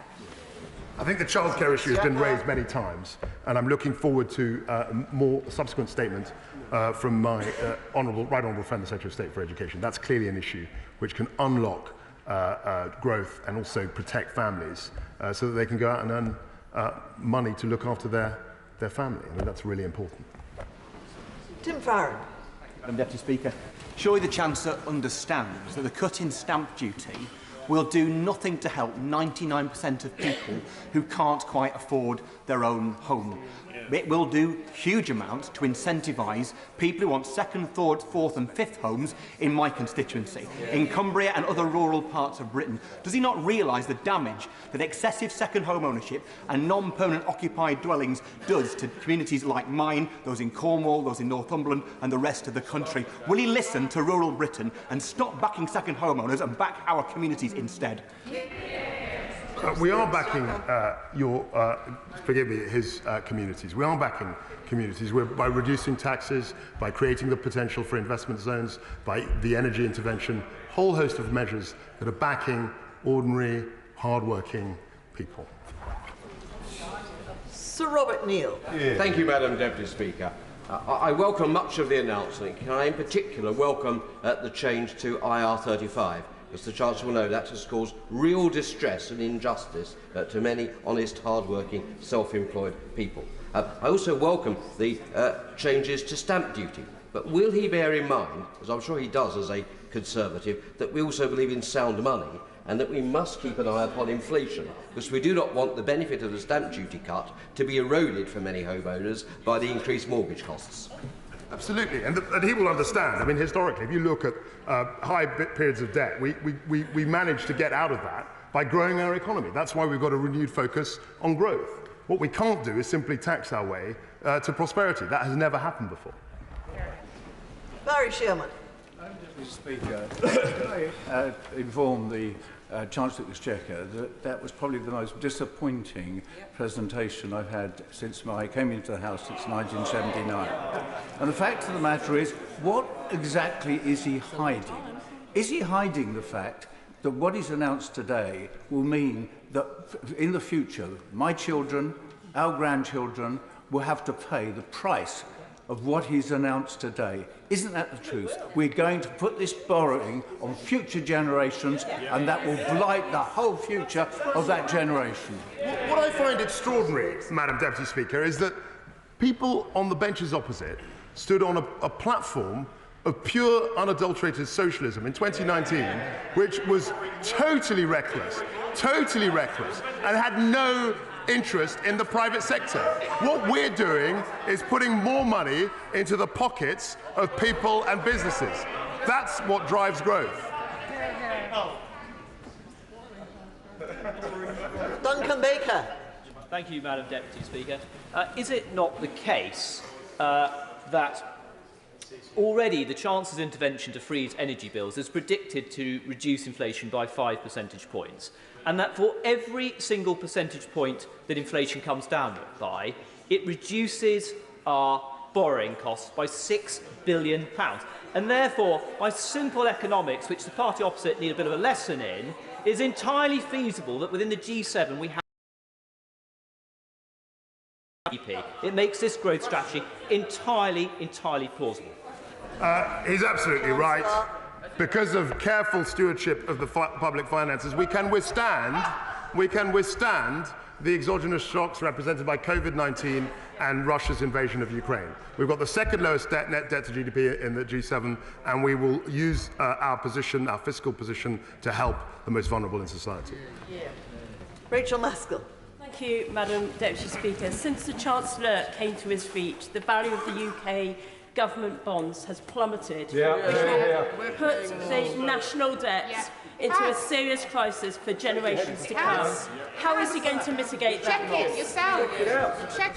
The markets react as they will, but the growth plan will very soon show that we're on the right course and that we're steering us to a more prosperous future.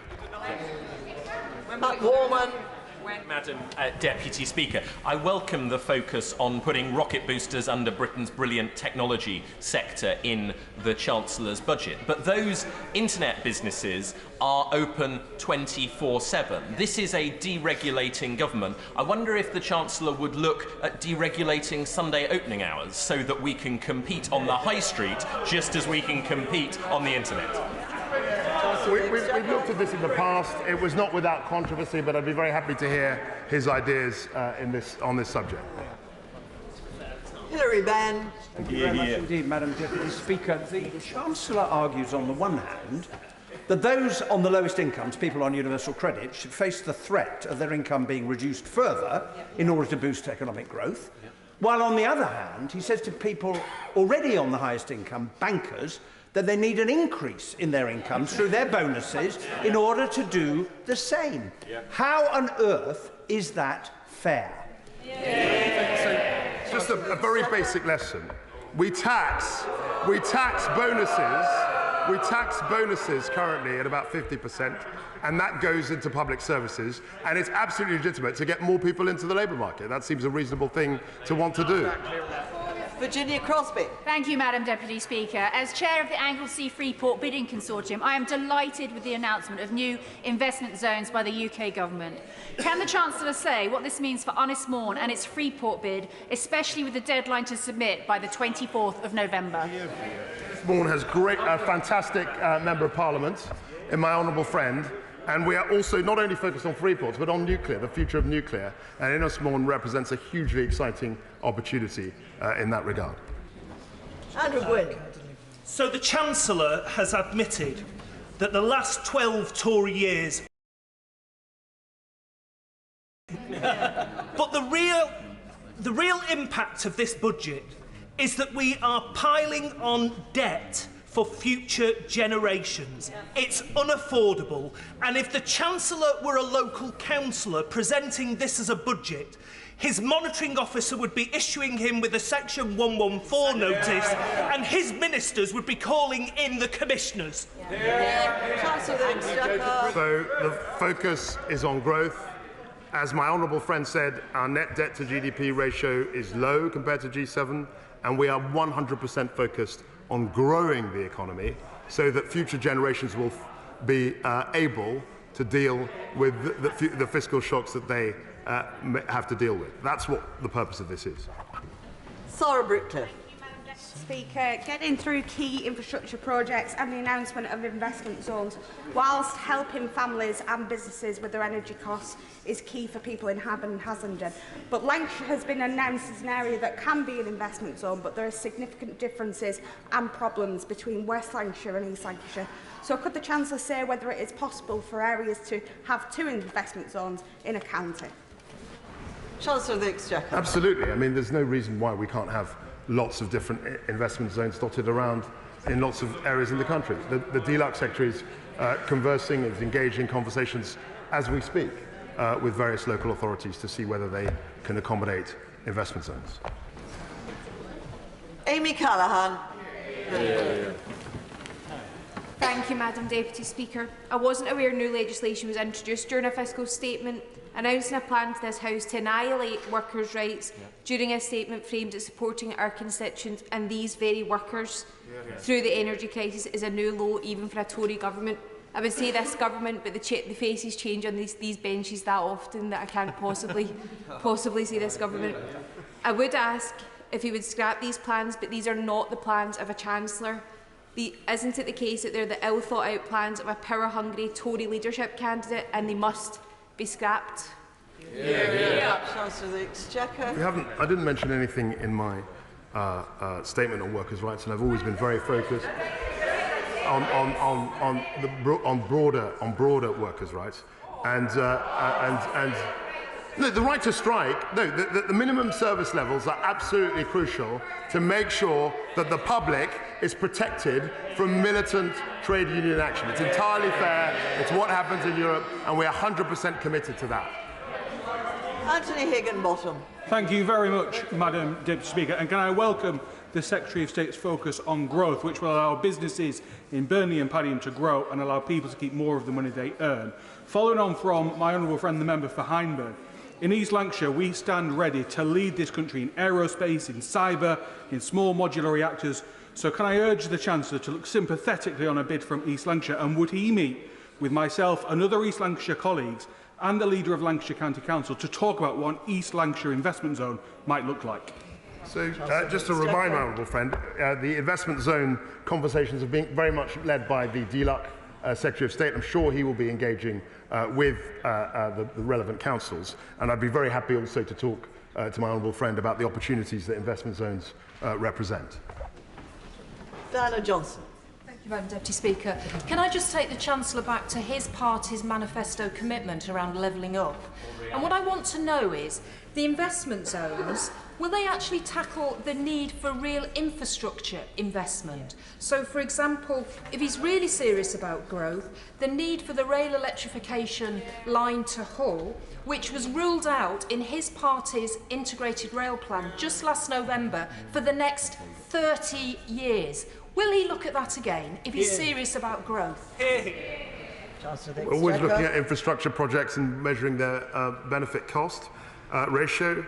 And of course, as far as investment zones are concerned, of course, they're naturally allied to key bits of infrastructure and they have to be coordinated. That's one of the purposes of what we're trying to announce. Mike Wood. Thank you, Madam Deputy Speaker. Investment zones have potential to make a massive contribution to levelling up for areas like Dudley South. But can the Chancellor reassure my constituents that the more liberalised planning regulations won't mean that communities have to sacrifice the precious green belt as the price for an enterprise zone? It's absolutely right. The whole premise and basis of the investment zone conversation is mutual consent. There has to be a mutual consent. They won't be imposed in any area. And absolutely, local residents will have, and councils will have a huge say in terms of how the investment zone develops. Jeremy Corbyn. Deputy Speaker, would the Chancellor of the Exchequer explain where is the morality in giving a huge increase in income to the very richest in our society and threatening the benefits of the very poorest in our society who are trying to get by on universal credit?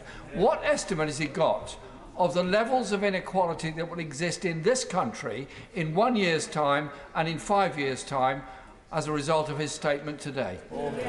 It is always our duty to help the most vulnerable in society. That's why we've had the energy intervention. That's why we had the COVID-19 pandemic intervention. But also, it is incumbent on the government to try and seek to enable growth. And that's what we're focused on too in this plan.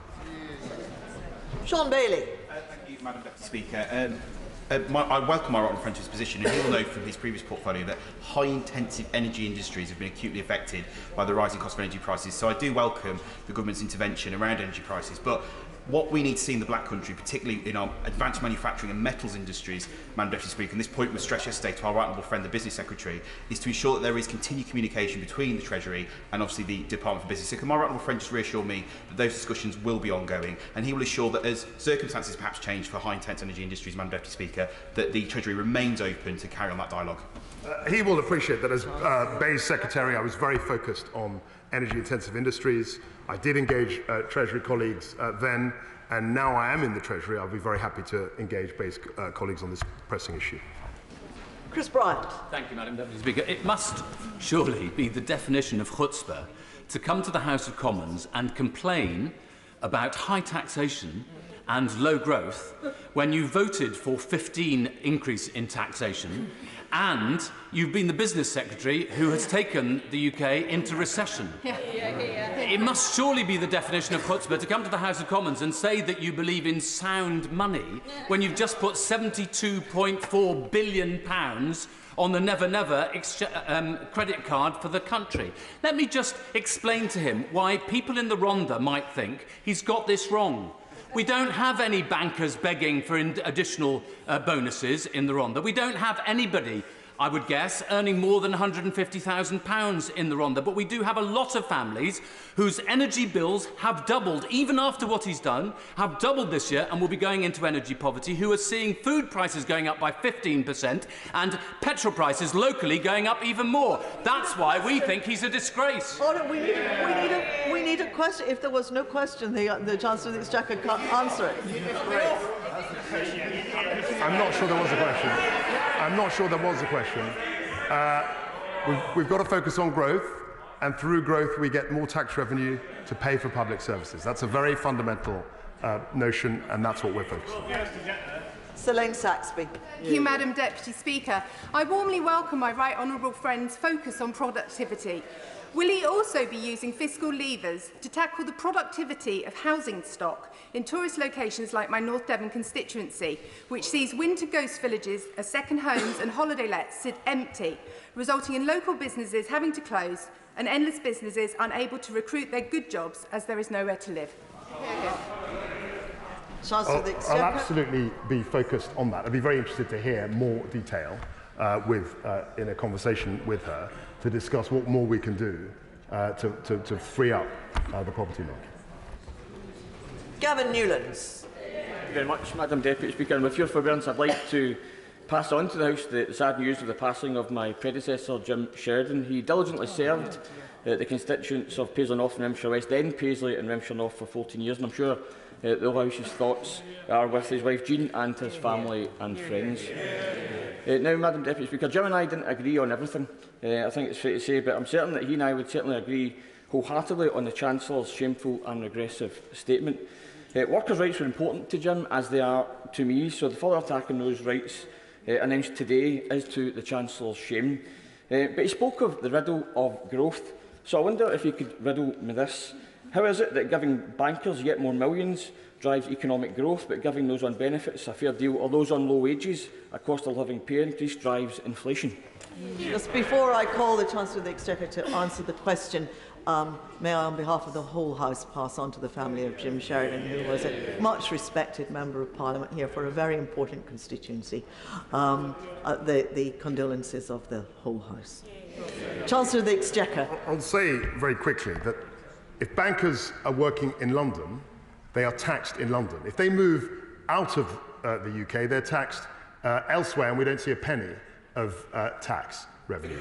The City of London, the financial services, not just about the City of London, it's about Edinburgh, it's about a whole range of other countries, towns, have to be at the top, at the apex of the financial system, global financial system. We've got to attract the talent, and we can tax it, and that tax revenue is used to public services.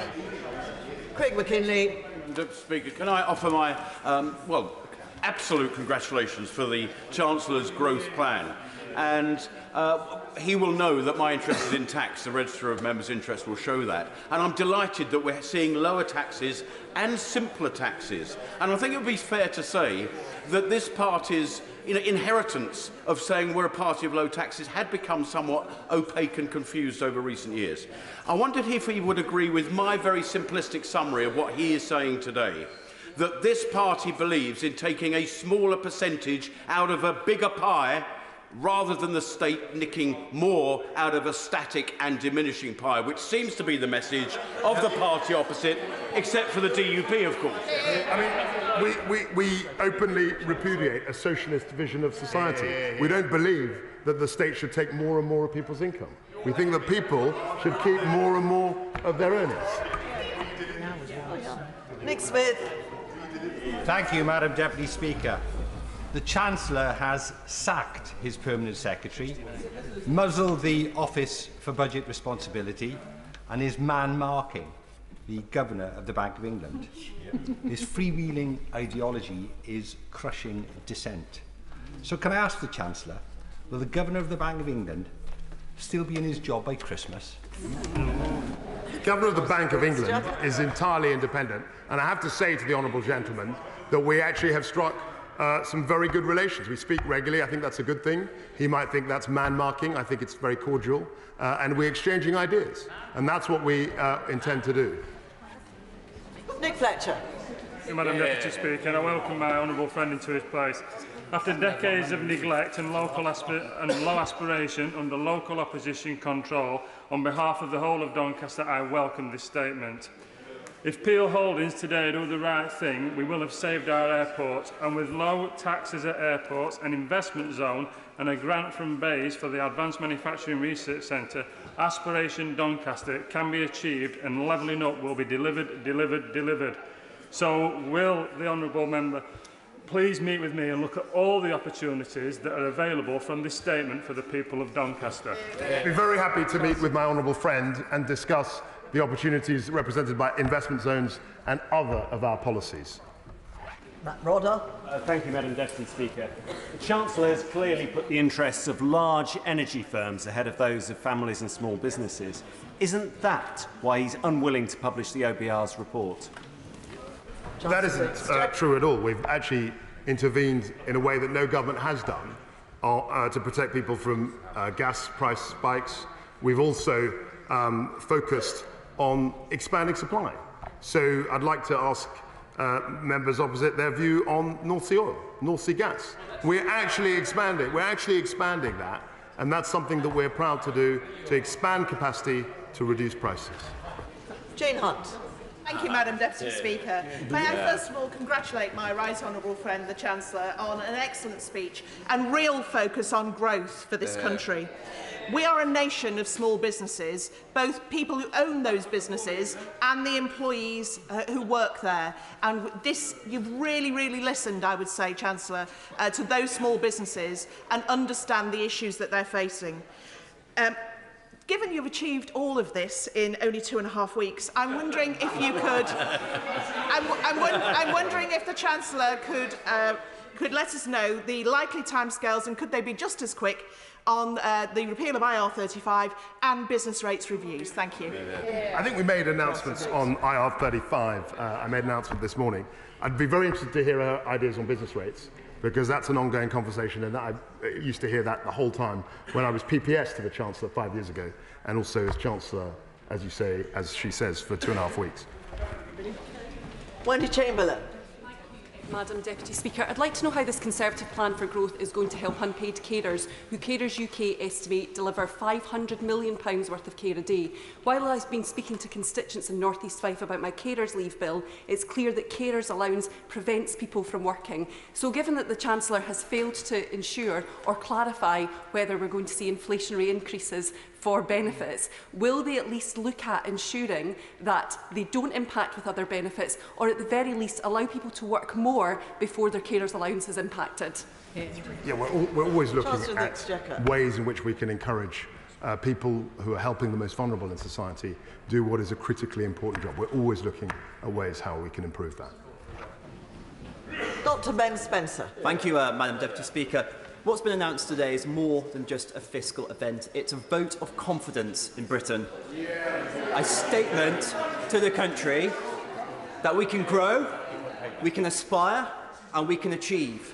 Rather than wilt in the face of our challenges, we can and we will flourish. Does my right honourable friend agree? He's absolutely right. He's absolutely right. We have a dynamic population, highly skilled people, and our job in government is to empower people to grow and to achieve and to thrive in the way he suggested. Neil Griffith. Thank you very much indeed, Deputy Speaker. Well, during the last 12 years of Tory government, public services have been cut to the bone and are now facing rampant inflation and escalation of costs. So following his announcement, what reassurances can the Chancellor give that there will be no real terms cuts to the budgets of our public services? I'm not going to make any statements about a budget here this morning. Jerome Mayhew. Madam Deputy Speaker, without growth, government just becomes an exercise in rearranging the deck chairs. So I absolutely welcome this unashamed focus on growth, because as the Honourable Member for Runnymede and Weybridge said, it's a vote of confidence in the future of our country. Let's look at the Western Link Road in my constituency. Does my right honourable friend agree that the decision to accelerate that project is exactly the kind of enabling infrastructure investment that helps local communities and unlocks local economic growth? My honourable friend is absolutely right. By accelerating infrastructure projects, we can generate economic growth, we can generate achievement, we can infuse the supply chain and actually get Britain moving again. Marion Fellows. Madam Deputy Speaker. We want this country to be an entrepreneurial, share-owning democracy. I now want to extend an invitation to our current Chancellor to come to Motherwell Town Centre and Wishy-Cross and try and explain this pie-in-the-sky ideology to folk in my constituency who are scared to go to sleep at night in case they can't wake up and heat their houses the next day or feed their families. Where do you think this ideology is going to help those constituents of mine? It's not ideology. It's a practical focus on growing the economy so we have a more prosperous country. That's what governments should be doing. And the party opposite, the socialism that I don't know whether she represents that, isn't going to work. Simon Baines. Thank you, Madam Deputy Speaker.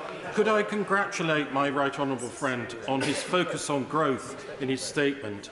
And would the government consider a cross-border investment zone on the Welsh borders, covering North East Wales, where my constituency of Clwyd South is located, and part of North West England, given the very close economic interrelationship between the two areas? Chancellor of the Exchequer. As I've said to other colleagues, the DLUC Secretary of State, my right honourable friend, is very much engaging with local councils on where these investment zones can be located. But I'd be very happy to speak to my honourable friend about looking at possibilities where we could locate investment zones in the region he suggested. Matt Western. Thank you, Madam Deputy Speaker. Since people close to the Treasury started trailing details about this mini-budget over the last 10 days, sterling has lost 5% in value against the dollar. Hasn't he just fired the starting gun on a run on the pound? I know it's fashionable for members opposite to talk down Britain and talk down, and they're showing. I have to say, they're showing an extraordinary interest. They're showing an extraordinary interest in the gyrations of markets. What will improve market sentiment is strong growth and a Britain that's open for business, and that's exactly what we're trying to achieve. Scott Benton. Thank you, Madam Deputy Speaker. Thousands of my constituents will welcome this statement, which will see the average working family in Blackpool over £1,500 per year better off through the combination of tax cuts and the energy price guarantee. They'll also welcome the opportunities this could present for jobs and investments in the new enterprise and investment zones. How quickly can we roll one of these out in Blackpool? I'd be very interested to have a conversation with him about this and also refer him to my right honourable friend, the DLUC Secretary of State. He's engaged with these conversations as we speak. Clive Betts. Thank you, Madam Deputy Speaker. So after 12 years of failure, the answer apparently is to first of all blame workers and their trade unions, and then to blame the planning system, the system they've been responsible for the last 12 years. That's the big answer. Will the Chancellor explain with regard to these new investment zones, which sound rather similar to the failed enterprise zones of the 1980s, what planning requirements are going to be abolished? Will that include the abolition of the requirement to build affordable homes for those that can't afford to buy? And has he done a detailed cost-benefit analysis of the proposals? Or if so, will he put that assessment in the library by the end of today? The investment zones, as I said, the core principle of them is consent. They won't be imposed on people. And actually, the enterprise zone, as I look at places like Canary Wharf, there were successes. There have been successes of the enterprise zone, and I think the investment zones also will be successful and look back fondly. Aaron Bell. Thank you, Madam Deputy Speaker. Could I welcome my right honourable friend, the Chancellor's statement? But more than that, could I welcome the clarity of his philosophy? We cannot tax our way to prosperity. We need economic growth. And can I also welcome the principle that my Newcastle underlying constituents will get to keep more of their own hard-earned money, both through the national insurance cancellation and through income tax? And could he set out how much better off a typical £30,000 a year earner will be because of the measures he set out today? They'll be hundreds of pounds better off. The 1p rate is a £330 benefit. The energy intervention is roughly £1,200 per household.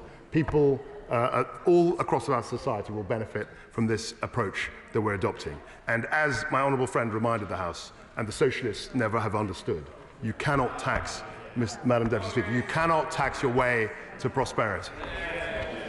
Seema Malhotra. It's already clear that this desperate bid for an economic bounce after a decade of failure is not based on a plan for growth, but a wing and a prayer that if the rich get richer, then all will be well. It comes at the price of higher borrowing and inflationary pressures that will result in interest rates and mortgage rates going up. So as he brings in large tax cuts for the already well-off, what is his message to his mortgage-paying constituents and mine, stuck on high interest rates, particularly those who are mortgage prisoners with SVRs they cannot change, who will be seeing their mortgage payments rise further and faster with his policies threatening the very home ownership he says he supports? So the stamp duty nil band doubling is helping people buy a home. In her constituency and mine, There is an increase in the threshold as around the country, but that will help lots of people buying a home. The energy intervention will help her constituents and my constituents, and the reduction in the basic rate will also help many of her constituents. Ben Bradley. A Conservative Chancellor announcing that he intends to let people keep more of their own money and choose for themselves how to spend it. How refreshing, Madam Deputy Speaker. I'm excited. And I'm also pleased that Nottinghamshire has been able to be part of early conversations about investment zones. Now, the county is also on the final shortlist for STEP nuclear fusion investment. Imagine for a second, Madam Deputy Speaker, that huge infrastructure investment in the future of our domestic energy supply, supported by the incentives and the growth opportunity of an investment zone. We have some vision in Nottinghamshire, Madam Deputy Speaker. It will require government departments to talk to each other. Can the Chancellor help? Absolutely. We fully intend, while I'm in the Treasury, certainly to talk to departments to deliver the vision that I know he's driving in his constituency. Chiomura. Thank you, Madam Deputy Speaker. Newcastle paid a very heavy price for Conservative austerity economics. Wages cut, public services slashed, growth stifled, businesses closed, good jobs lost. We were told there was no money to invest in the North East regional economic growth. Now, he is borrowing billions to gamble on tax cuts for the rich and boosting oil companies' profits. Still, working people are expected to foot the bill. So will he apologise to my constituents for making them poorer and expecting them to pay for it? So the tax cuts I've announced, affect everybody who pays tax, and they will affect many people in her constituency. And I'm very, very pleased that through levelling up, we are now focused particularly on driving growth right across our country, particularly with investment zones. I look forward to the investment zone. Joanna Cherry. Thank you, Madam Deputy Speaker. I'm sure many of my Edinburgh South West constituents will agree with me that threatening the low paid with sanctions while ensuring that bankers can get bigger bonuses is not a moral way to go about creating growth. Before the Chancellor says that Edinburgh will somehow benefit from this, can I assure him that most of my constituents that work in the financial sector will not benefit from these bonuses? But not content with doing that, he's also attacking the right of low-paid people to strike to get better pay and conditions. Now, the European Court of Human Rights has recently reaffirmed that under Article 11, the right to strike is a fundamental human right. So can the Chancellor answer me this question? Can he assure me that any legislation the government brings forward concerning strike rights will comply with the United Kingdom's treaty obligations under Article 11 of the European Convention on Human Rights? The right to strike, there were two measures I referred to in this respect. The right to strike will not be compromised by minimum service levels, nor is it compromised by requiring union bosses to put a ballot to their entire membership ahead of a strike. These are not measures which conflict or in any way militate against the right to strike. Olivia Blake. Thank you, Madam Deputy Speaker. This is a budget and it should have been treated as such by the Chancellor. It is the budget which is lining the Savile Row pockets of their friends and allies in the city and their funders in the city too. Who's paying for this? Is it the oil companies making millions and billions? Is it the mega corporations making millions and billions? No, it is working people. Will he admit it? What I will admit, Madam Deputy Speaker, is that the plan is a plan for growth that's going to drive entrepreneurialism and endeavour and economic opportunity in this country, and everybody will benefit from it. Barry Gardner. Thank you, Madam Deputy Speaker. Whilst the Chancellor was speaking so optimistically about growth, the city saw the FTSE 100 fall, the S&P 500 fall, and the pound fall to the lowest level since 1985.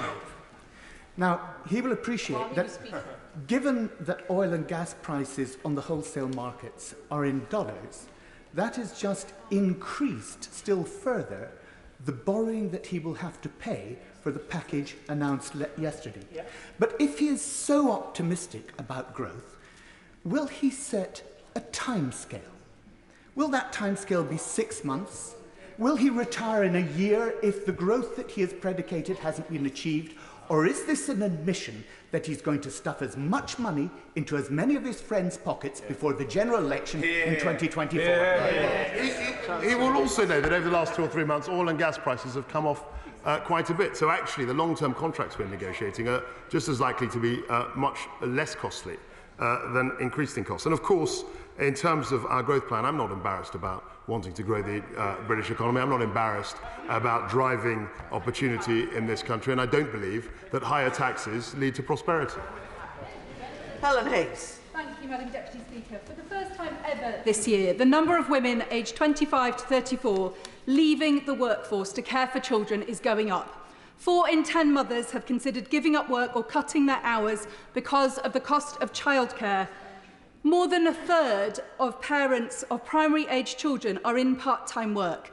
Why does the Chancellor think that bearing down with punitive sanctions on the lowest-paid working parents who work part-time will help them increase their hours, when what they really need is an accessible, affordable childcare system fit for the 21st century? I think she's absolutely right to identify childcare as a crucial issue, and that's something which I'm looking forward to my right honourable friend, the Secretary of State for Education, to update the House in the next few weeks. Ian Lavery. Thank you, Madam Deputy Speaker.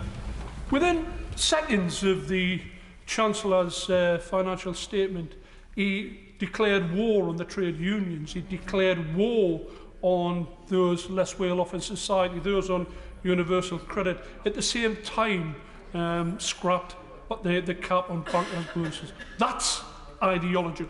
That's ideology unfettered. Can the Secretary of State say who will benefit most from the huge financial intervention today? Will it be someone on a salary similar to the right honourable gentleman, or someone like in my constituency, a two-parent family with 2 kids who are having to use or having to claim universal credit to top up their income? So the energy intervention will help all his constituents deal with higher energy costs this winter, and the reduction in the basic rate, which we've pulled forward 1 year, will also help people to the tune of £330 a year. That's a broad swath of our countrymen and women. Barbara Keeley. Thank you, Madam Deputy Speaker. One group who never get a mention in fiscal events from this government are millions of unpaid family carers. Yeah. There's no increase here for their miserly £67 a week carers allowance. If they work part-time, as we've already heard from other colleagues, this government is threatening them with sanctions if they don't increase the hours they work. Cost of living help? Only £150 to help disabled people and their carers. That won't even scratch the surface. So I asked the Chancellor what his plan with tax cuts for the highest earners says to those who do that vital work of caring for vulnerable and disabled people. He told the Honourable Member for North East Fife earlier that he wants to take opportunities to help them.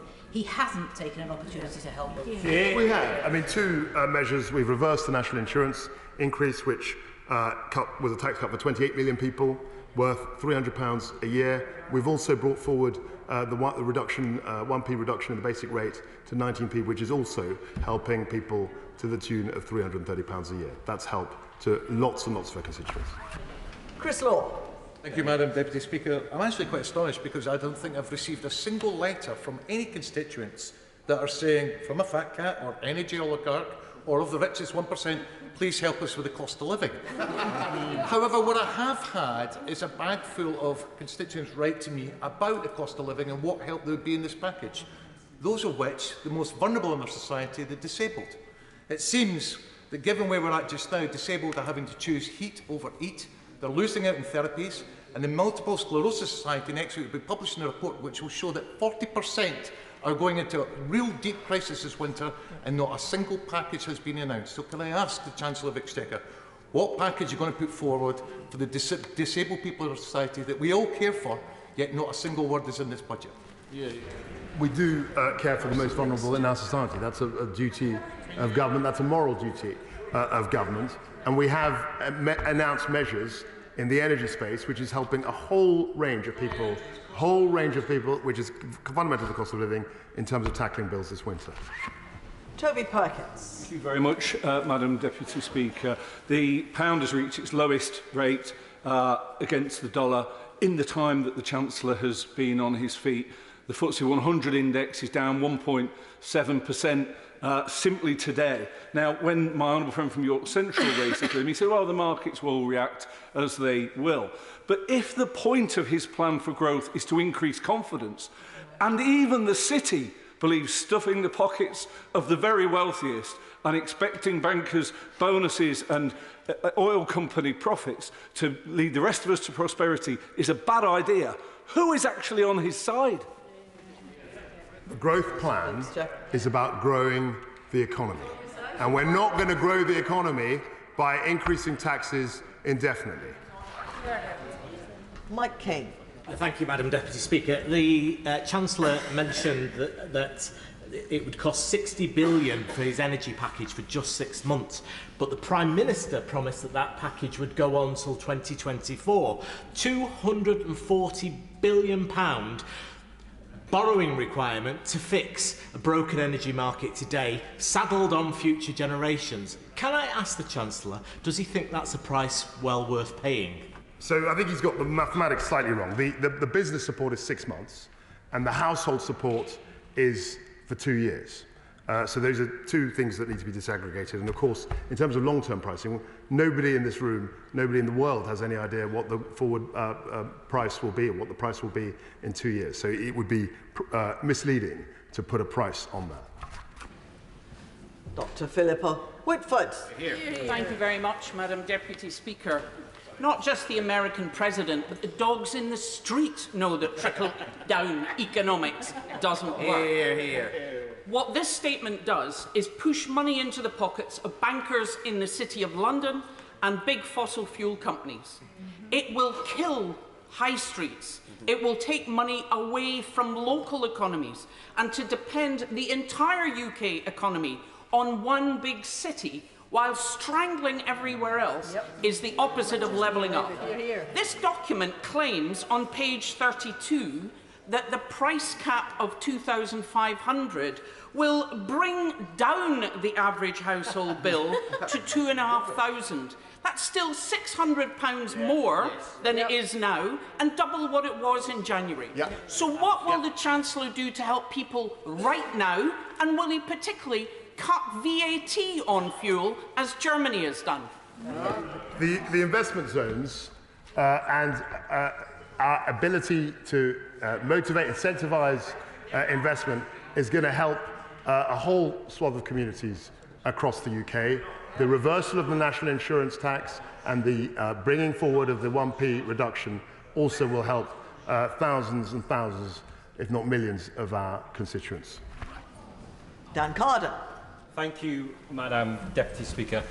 The UK is already a deregulated, low-tax economy with the most draconian workers' rights in the whole of Europe, in which the richest are well rewarded. It would be bizarre if it wasn't after 12 years of a Tory government. But what that has not led to is the transformation of skills and training across the workforce. It's not led to rising wages, which are still less in real terms than they were before 2010. It has not lifted children out of poverty, and it's left us ranking 150th in the world for the investment that the Tories always talk about it. Can I ask the Chancellor a very specific question? Will he accept this fact? There is no correlation whatsoever between tax burdens and prosperity across high-income countries. I don't accept his proposition that the level of tax is immaterial. I don't accept that. I don't believe that we can just tax our way to prosperity in the way that the socialists claim. And I absolutely reject the idea that tax doesn't incentivise economic activity. Paul Blomfield. Thank you very much, Madam Deputy Speaker. After 12 years of Conservative economic failure, the Financial Times reported earlier this week that those on the lowest incomes in the UK are much poorer than their counterparts across the rest of Europe. 20% below Slovenia, for example. while those at the top are among the wealthiest. Now, the Prime Minister has said she doesn't believe in redistribution. The measures announced today suggest he does, but in the wrong direction, taking from those who have least and giving to those who have most. Does he not recognise that the British people will see it exactly for what it is? What I do recognise is that socialism and high tax doesn't work. And he and others have stood 4 times on a socialist platform. The British people have rejected them 4 times, and if they go back to the socialism, they will be rejected once again. Tonia Antoniazzi. Today we have heard the promise of accelerating energy infrastructure. Since I have been in this place, every MP in South Wales has been asking and demanding for a tidal lagoon in Swansea Bay. Now, will the Chancellor make that commitment to work with Welsh Government and Swansea Council to make tidal energy, green energy in this country a reality? So I've done a lot in that regard, actually. We had a ring fence for tidal marine energy, and there is a project in Scotland which is focused on that. The lagoon project she mentions, I looked at and wasn't at the time value for money, but I'm open to the concept. Patricia Gibson. Madam Deputy Speaker, these plans mean that in Tory Britain, someone earning £50,000 will pay the same income tax rate as a millionaire. Today's plans mean someone earning £1 million a year will pay £42,500 less income tax every year, and that is shameful. These plans were not in the Tory manifesto. They don't have a mandate, and they certainly don't have a mandate in Scotland. The UK is already the most unequal country in Europe in terms of disposable income, according to the OECD. And after today, that inequality is guaranteed to widen. He may be proud of his announcements today, but what does he say to those who will now conclude that, just like Britain, the Chancellor's moral compass is broken? I reject that implication. I reject their statement. We're absolutely focused in the Treasury and across government on helping the most vulnerable, and that's why we had the most radical energy intervention that any British government has ever made. Lloyd Russell-Moyle. Thank you, Madam Deputy Speaker. The reality is this is a class war budget. This is an ideological budget. This is about taking from the poor and giving to the rich. It's about lining the pockets. It is about them and us. And that party over there have said, we do not care about ordinary people in this country. We care about piling on debts. We will make ordinary people pay while our chums in the city get rich. And will those chums spend the money on the economy? No. They will squirrel it away to tax havens around the world. That's what they have always done. Is this budget not a disgrace? So what I want to reiterate is the fact that reversing the national insurance increase, which Labour supported. 3 months ago, Labour supported or voted against the increase in the national increase. I've reversed this. We've reversed this. That helps people. That helps people. Bringing forward the basic, the 1p cut in the basic rate helps people. That's not class war, Madam Deputy Speaker. Clive Efforts. Madam Deputy Speaker, the proportion of income for the wealthiest over the last 12 years has actually gone up. So how come his economic miracle hasn't been working for the last 12 years? And where does his mandate come for this new era?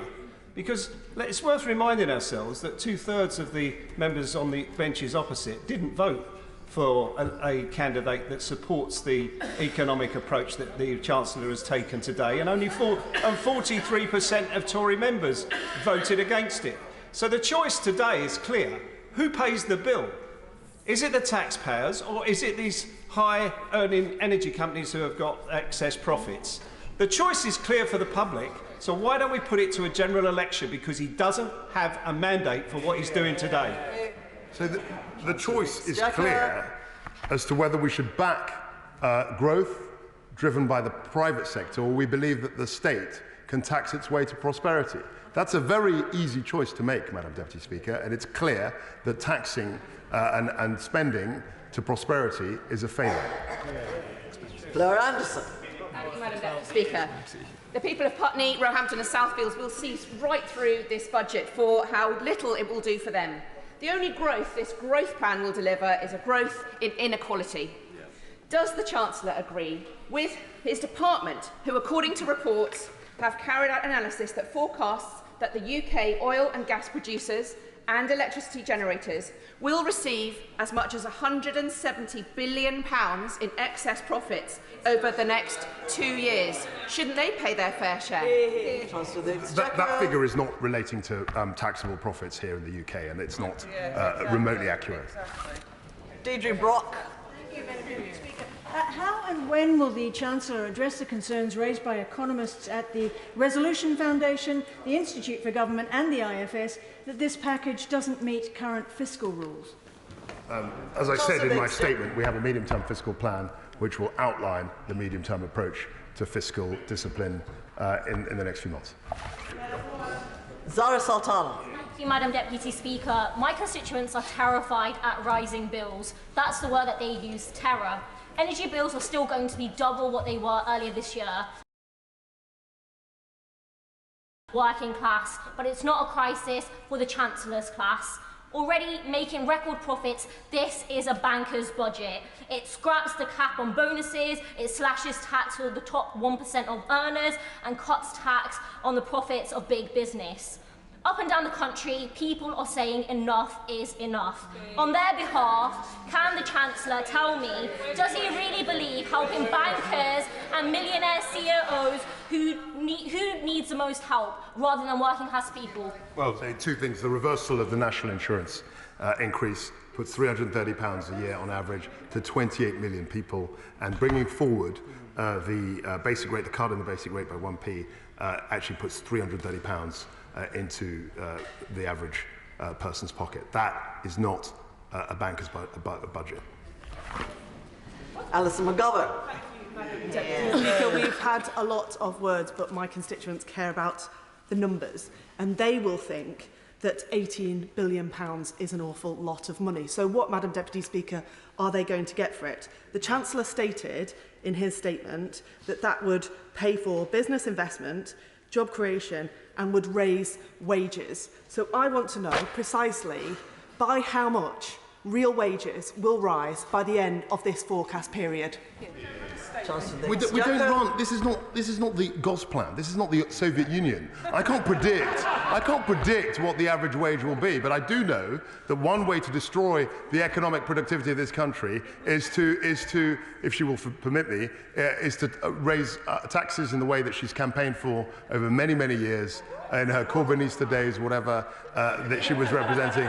That is not the way to grow the economy in this country. Richard Ford.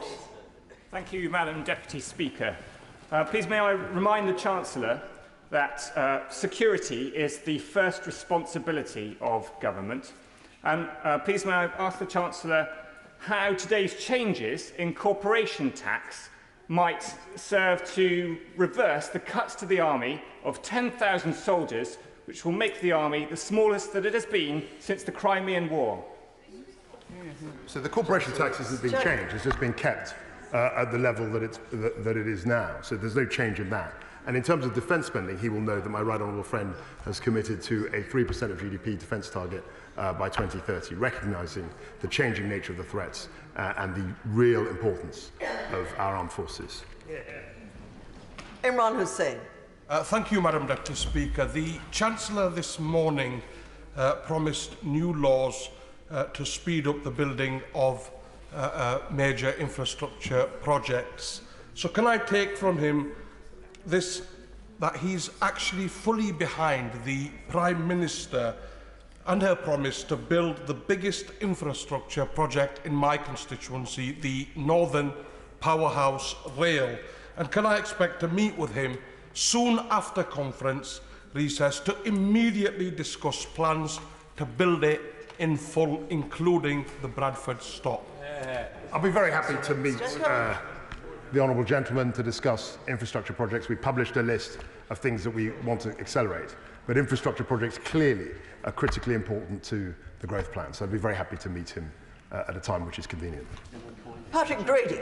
Thank you, Madam Deputy Speaker. Can he just be clear with the House that the £2,500 figure for energy bills is for the typical or average household, and in fact many non-typical and non-average households will continue to pay more, and they will often be people with the greatest needs and in the greatest needs, and they will continue to pay more until there are structural changes to the energy market, including sorting out prepayment between gas and oil prices.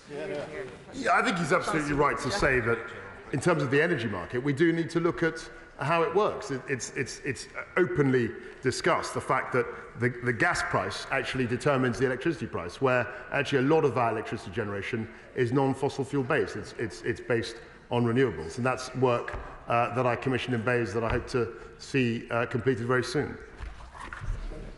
Chris Stevens.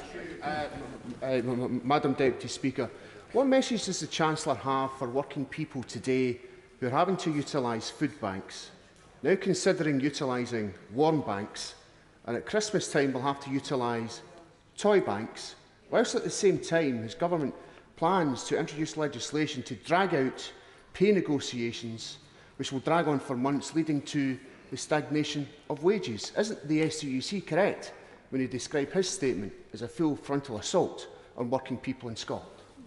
It's nothing of the kind. What people will benefit from is a reversal of the national insurance increase, the acceleration, the bringing forward of the 1p cut in the basic rate. That's what millions, tens of millions of people in this country will benefit from. Sarah Jones. Deputy Speaker, a young adult asked me yesterday whether I really believe that things in our country could get better, which is in the direct opposite of my young adulthood, where it didn't occur to us that things would get worse. What is it about 12 years of Conservative government that have caused such poverty of hope? And what is it about this tired set of ideas that have sent the markets crashing that is going to work when all the other ones have failed? We're focused on growth, Madam Deputy Speaker, and it's through growth that the young person that she spoke to is going to get more opportunities and more benefits and actually have a much better funded public sector. Richard Berger. Thank you, Madam Deputy Speaker. Tax cuts for the richest, bigger bonuses for bankers. This is the classic trickle-down con trick. The wealth won't trickle down. In fact, it will be sucked up into fewer and fewer hands. So won't the Chancellor admit that that is what this is designed to do? That the Tories are acting like Robin Hood in reverse, taking from the poor and giving to the rich? And isn't that appalling at this time when people across the country, people out there, are really suffering during this cost of living emergency? So there are three big measures which are helping people up and down, millions, tens of millions. Firstly, the energy intervention announced by my right honourable friend last week, the reversal of the national insurance, a planned increase, and of course the acceleration, the bringing forward of the 1p cut in the basic rate. He should be welcoming those measures and not playing to the gallery with his tired old socialist rhetoric. Lyra Hobhouse. Thank you, Madam Deputy Speaker. Access to dentists has reached a catastrophic low. 1 in 5 people are resorting to DIY dentistry, with shocking stories from many of my Bath constituents. The only way to get a dentist appointment now is going private, which costs far more than any tax cuts will offset. How will the tax cuts today offer my Bath constituents proper access to the dental care they need? Well, what the growth plan will do is mean that as we grow our economy, we can get more tax revenue to pay for vital public services. That's a key part and a key rationale of the plan. Margaret Ferrier. Thank you, Madam Deputy Speaker. I congratulate the Chancellor on his appointment. Family-owned Decky's Ice Cream in my constituency has been struggling with soaring energy bills. This century-old company will miss out on the government's support because their energy contract was renewed 1 day before the arbitrary cut-off following the collapse of their supplier. Can I ask the Chancellor and his colleagues to review this cut-off date to support small businesses? Obviously, I'd have to look at the specifics of the case, and I've just heard it today. But if she corresponds with my department, we can, I'm sure, get back with a timely answer to that question. Kim Johnson. Thank you, Madam Deputy Speaker. This is not a growth plan for the constituents in my Liverpool Riverside constituency or the 4 million children living in poverty. The No Child Left Behind campaign is calling urgently on this government to tackle child poverty. So can the Chancellor commit to finding funding to roll out free universal school meals immediately and tackle childhood poverty? Chancellor of the Exchequer. This is not a spending statement, but of course we take child poverty, the vulnerable, extremely seriously, and that's why that was the basis of the energy intervention. Ruth Cadbury. Madam Deputy Speaker, firstly, could I thank the Chancellor for overturning his Business Secretary's statement yesterday on onshore wind by removing the ridiculous planning restrictions that are unique to that sector. Talk about a one-day cabinet flip-flop. But secondly, can I warn him against removing normal planning rules on development and investment zones? When the Tory government removed the need for offices to housing planning rules, those conversions led to housing which were tiny rabbit hutches, no natural light, no basic services, and often away, when they're on industrial estates, away from basic things like footpaths, bus stops, schools and parks. Is this a dodgy developer's charter too? Not at all. The whole purpose, the whole principle behind the investment zone is a mutual consent. No investment zones will be imposed in any areas, and it'll be very much up to local councils to work out which are appropriate sites for the investment zones. It's a cooperative exercise which will not be the developer's charter that she describes. Christian Wakefield. Thank you, Madam Deputy Speaker. We were promised a big bang by the Chancellor. Instead, we've barely got snap, crackle and pop. Madam Deputy Speaker, we've got tax breaks for rich, whilst he tells the next generation to pay off a debt that he is piling up. Truly, the Chancellor of sound money. The Resolution Foundation said that the poorest 10% of households will gain all of £11 from his budget. That isn't a budget, of course. He is also raising the cap on bankers' bonuses while threatening to cut benefits for 120,000 people on universal credit.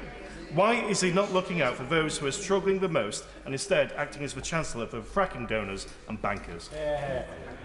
Chancellor of the Exchequer. Well, it's nice to see him in his place on the other side. In splendid isolation there. But I would remind him that the measures relating to national insurance and the basic rate do actually help a vast number of constituents on both sides of the House. Richard Thompson. Thank you, Madam Deputy Speaker. I wonder, what does it say about the government that at the height of a cost of living crisis we appear to have a Chancellor who's putting pressure on the Governor of the Bank of England to increase interest rates, presumably on the basis that he considers that there's too many people right now who've got too much money in their pockets? And what also does it say about the priorities of the government, I wonder? Of all the groups that the government has rushed furthest to help, it's bankers suffering the indignity and privations of only being able to qualify for bonuses double their salary. We have an economic historian for a Chancellor. Isn't the legacy of today's statement going to be that for tens of millions of households of the length and breadth of the UK, he's going to make any notion of a fair economy history? Any cursory look at the history of this country shows that the way to deal with debt, the way to deal with cost of living issues is to grow the economy. And that's why we're 100% focused on that. Beth Winter. Thank you, Madam Deputy Speaker. As the TUC has pointed out, the Chancellor has said that we've been far too focused on redistribution and not on growth. But here he's been this morning making announcement after announcement that redistributes to the wealthy, lining the pockets of the bankers and the fossil fuel companies. People in my constituency of the Cynon Valley, indeed millions of people up and down the country in receipt of public pay, in receipt of social security benefits and pensions have never benefited from any form of redistribution under this Tory government. All they've experienced is pay freeze, benefits cap and a freeze on the triple lock. Isn't it the case, as the overwhelming evidence does show, that the only thing that is growing is people's debt, people's energy bills, and sorry? Keep going. Order! I think the Honourable Lady's probably got the message that she's taking too long, but I can't blame only the Honourable Lady because lots of people have taken too long. I've been quite lenient because we've got plenty of time today, but, you know, there's still a question of courtesy to the House. I hope the Honourable Lady will just put her question now, please. Absolutely, for the majority of people in the neoliberal economic... Order! When I politely asked the Honourable Lady to just put her question, can't she just put her question? Has she put it? Because I didn't hear it. It wasn't clear what the question was, but if she's suggesting that we haven't helped people with this growth plan, I would just gently remind her that the energy intervention helps nearly everybody. The reversal of the national insurance increase helps 28 million people and gives them £330 a year, and accelerating the cut, the 1p cut in the basic rate, also gives £300 a year to the average worker. These are substantial benefits, which I'm sure our constituents will appreciate. Helen Morgan. Thank you, Madam Deputy Speaker. I think today's statement has shown that the Conservative government is out of touch with rural Britain. The Rural Services Network have said that people in rural areas face significantly higher costs, partly due to being reliant on private transport and partly, as we discussed in the House, on off-grid heating, and that they earn much less than their urban counterparts. So can the Chancellor explain to me how today's budget will help people living in rural areas? I think she does well to raise this issue, because clearly people affected who benefit from a limit to the price of electricity don't cover people in rural areas who are off the grid, and that's why my right honourable friend, the Business Secretary, has announced some measure of support, and we're also looking at other ways that we can help people in the way that she's described. Peter Grant. Thank you, Madam Deputy Speaker. I'm very proud of the fact that Glenrothes was the first town in any of our 4 nations to be recognised by the Living Wage Foundation for its progress towards becoming a living wage town. That's a proper living wage, not the Chancellor's pretend kiddie on one. The Living Wage Foundation have recently confirmed that the proper living wage needs to increase by over 10% just for people to stand still. Now, I know that Fife Council, other public bodies and the many private businesses that act as their suppliers are very keen to continue to pay that fair living wage to all of their workers. So will the Chancellor confirm today that the public spending budget will guarantee adequate funding so that responsible public sector employers can continue to pay a fair wage to essential workers, or does he expect key workers to survive on rounds of applause for another 12 months? We've made lots of progress in terms of the fair wage. Also, I might add that the national minimum wage is something that we've increased, and we've always sought to protect the most vulnerable in our society. Kirsty Blackman. The Chancellor seems to believe that there are 2 fundamentally different groups of people in these islands, 2 classes, if you will. Why does he believe that those earning megabucks will be incentivised by increasing their already excessive wealth, while those who've had to skip meals during the course of this summer in order to survive will be incentivised by having that paltry amount reduced even further? That's a complete misrepresentation or willful misunderstanding of our position. What we've done in the growth plan is protect millions and millions of vulnerable people. We've allowed them to keep more of their own money. I know she's not necessarily in favour of that. And we want to drive growth and entrepreneurialism in our economy. And finally, the prize for perseverance and patience goes to Ian Byrne. Thank you, Madam Deputy Speaker. We have a budget for the 1% by a grim, bankrupted Thatcherite Tribute Act. 1 in 3 in my great city are in food poverty now. I have constituents unable to put the heating on, take a hot shower, put a meal on the table. At the current levels, which was mentioned before, will double from January. This does absolutely nothing for them. So will the Chancellor actually focus on the people who are facing this humanitarian disaster across all our communities, instead of playing to the rich bankers who bankroll his party? And will he sit down and meet with me and discuss how a right to food could right some of these wrongs in society? Excellent. Chancellor of the Exchequer. I'm always, as a minister, I've always been open to colleagues on both sides of the houses. People have spoken to me. I sometimes, regrettably, have some of my conversations leaked to the press, but I'd be happy to speak to him on an issue of concern to his constituents. Thank you. In a moment, I will call the Chancellor of the Exchequer to move the provisional collection of taxes motion. Copies of the motion are available in the vote office. In accordance with Standing Order number 51.2 on Ways and Means motions, a Minister of the Crown may, without notice, make a motion for giving provisional statutory effect to any proposals in pursuance of Section 5 of the Provisional Collection of Taxes Act 1968. And the question on such a motion shall be put forthwith. I call the Chancellor of the Exchequer to move the provisional collection of taxes motion formally. Move formally. The question is the motion on stamp duty land tax reduction as set out in the provisional collection of taxes motion. As mayors of that opinion say aye. Aye. Of the contrary, no. I think the ayes have it. The ayes have it. Thank you.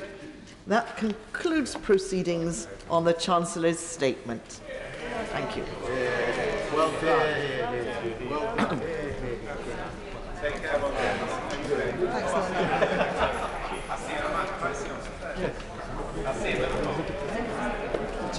I now call Kate Kniveton with her petition. Thank you, Madam Deputy Speaker. I rise to present a petition recognising Burton's brewing industry is of national cultural importance, and that the recent decision of Molson Coors to move their head offices to the National Brewery Centre puts Burton's heritage items at risk. This issue has rightly gathered national attention, with recent online campaigning gaining thousands of supporters and national news coverage highlighting the importance of our brewing heritage. Whilst I'm grateful for Molson Coors' ongoing commitment to Burton,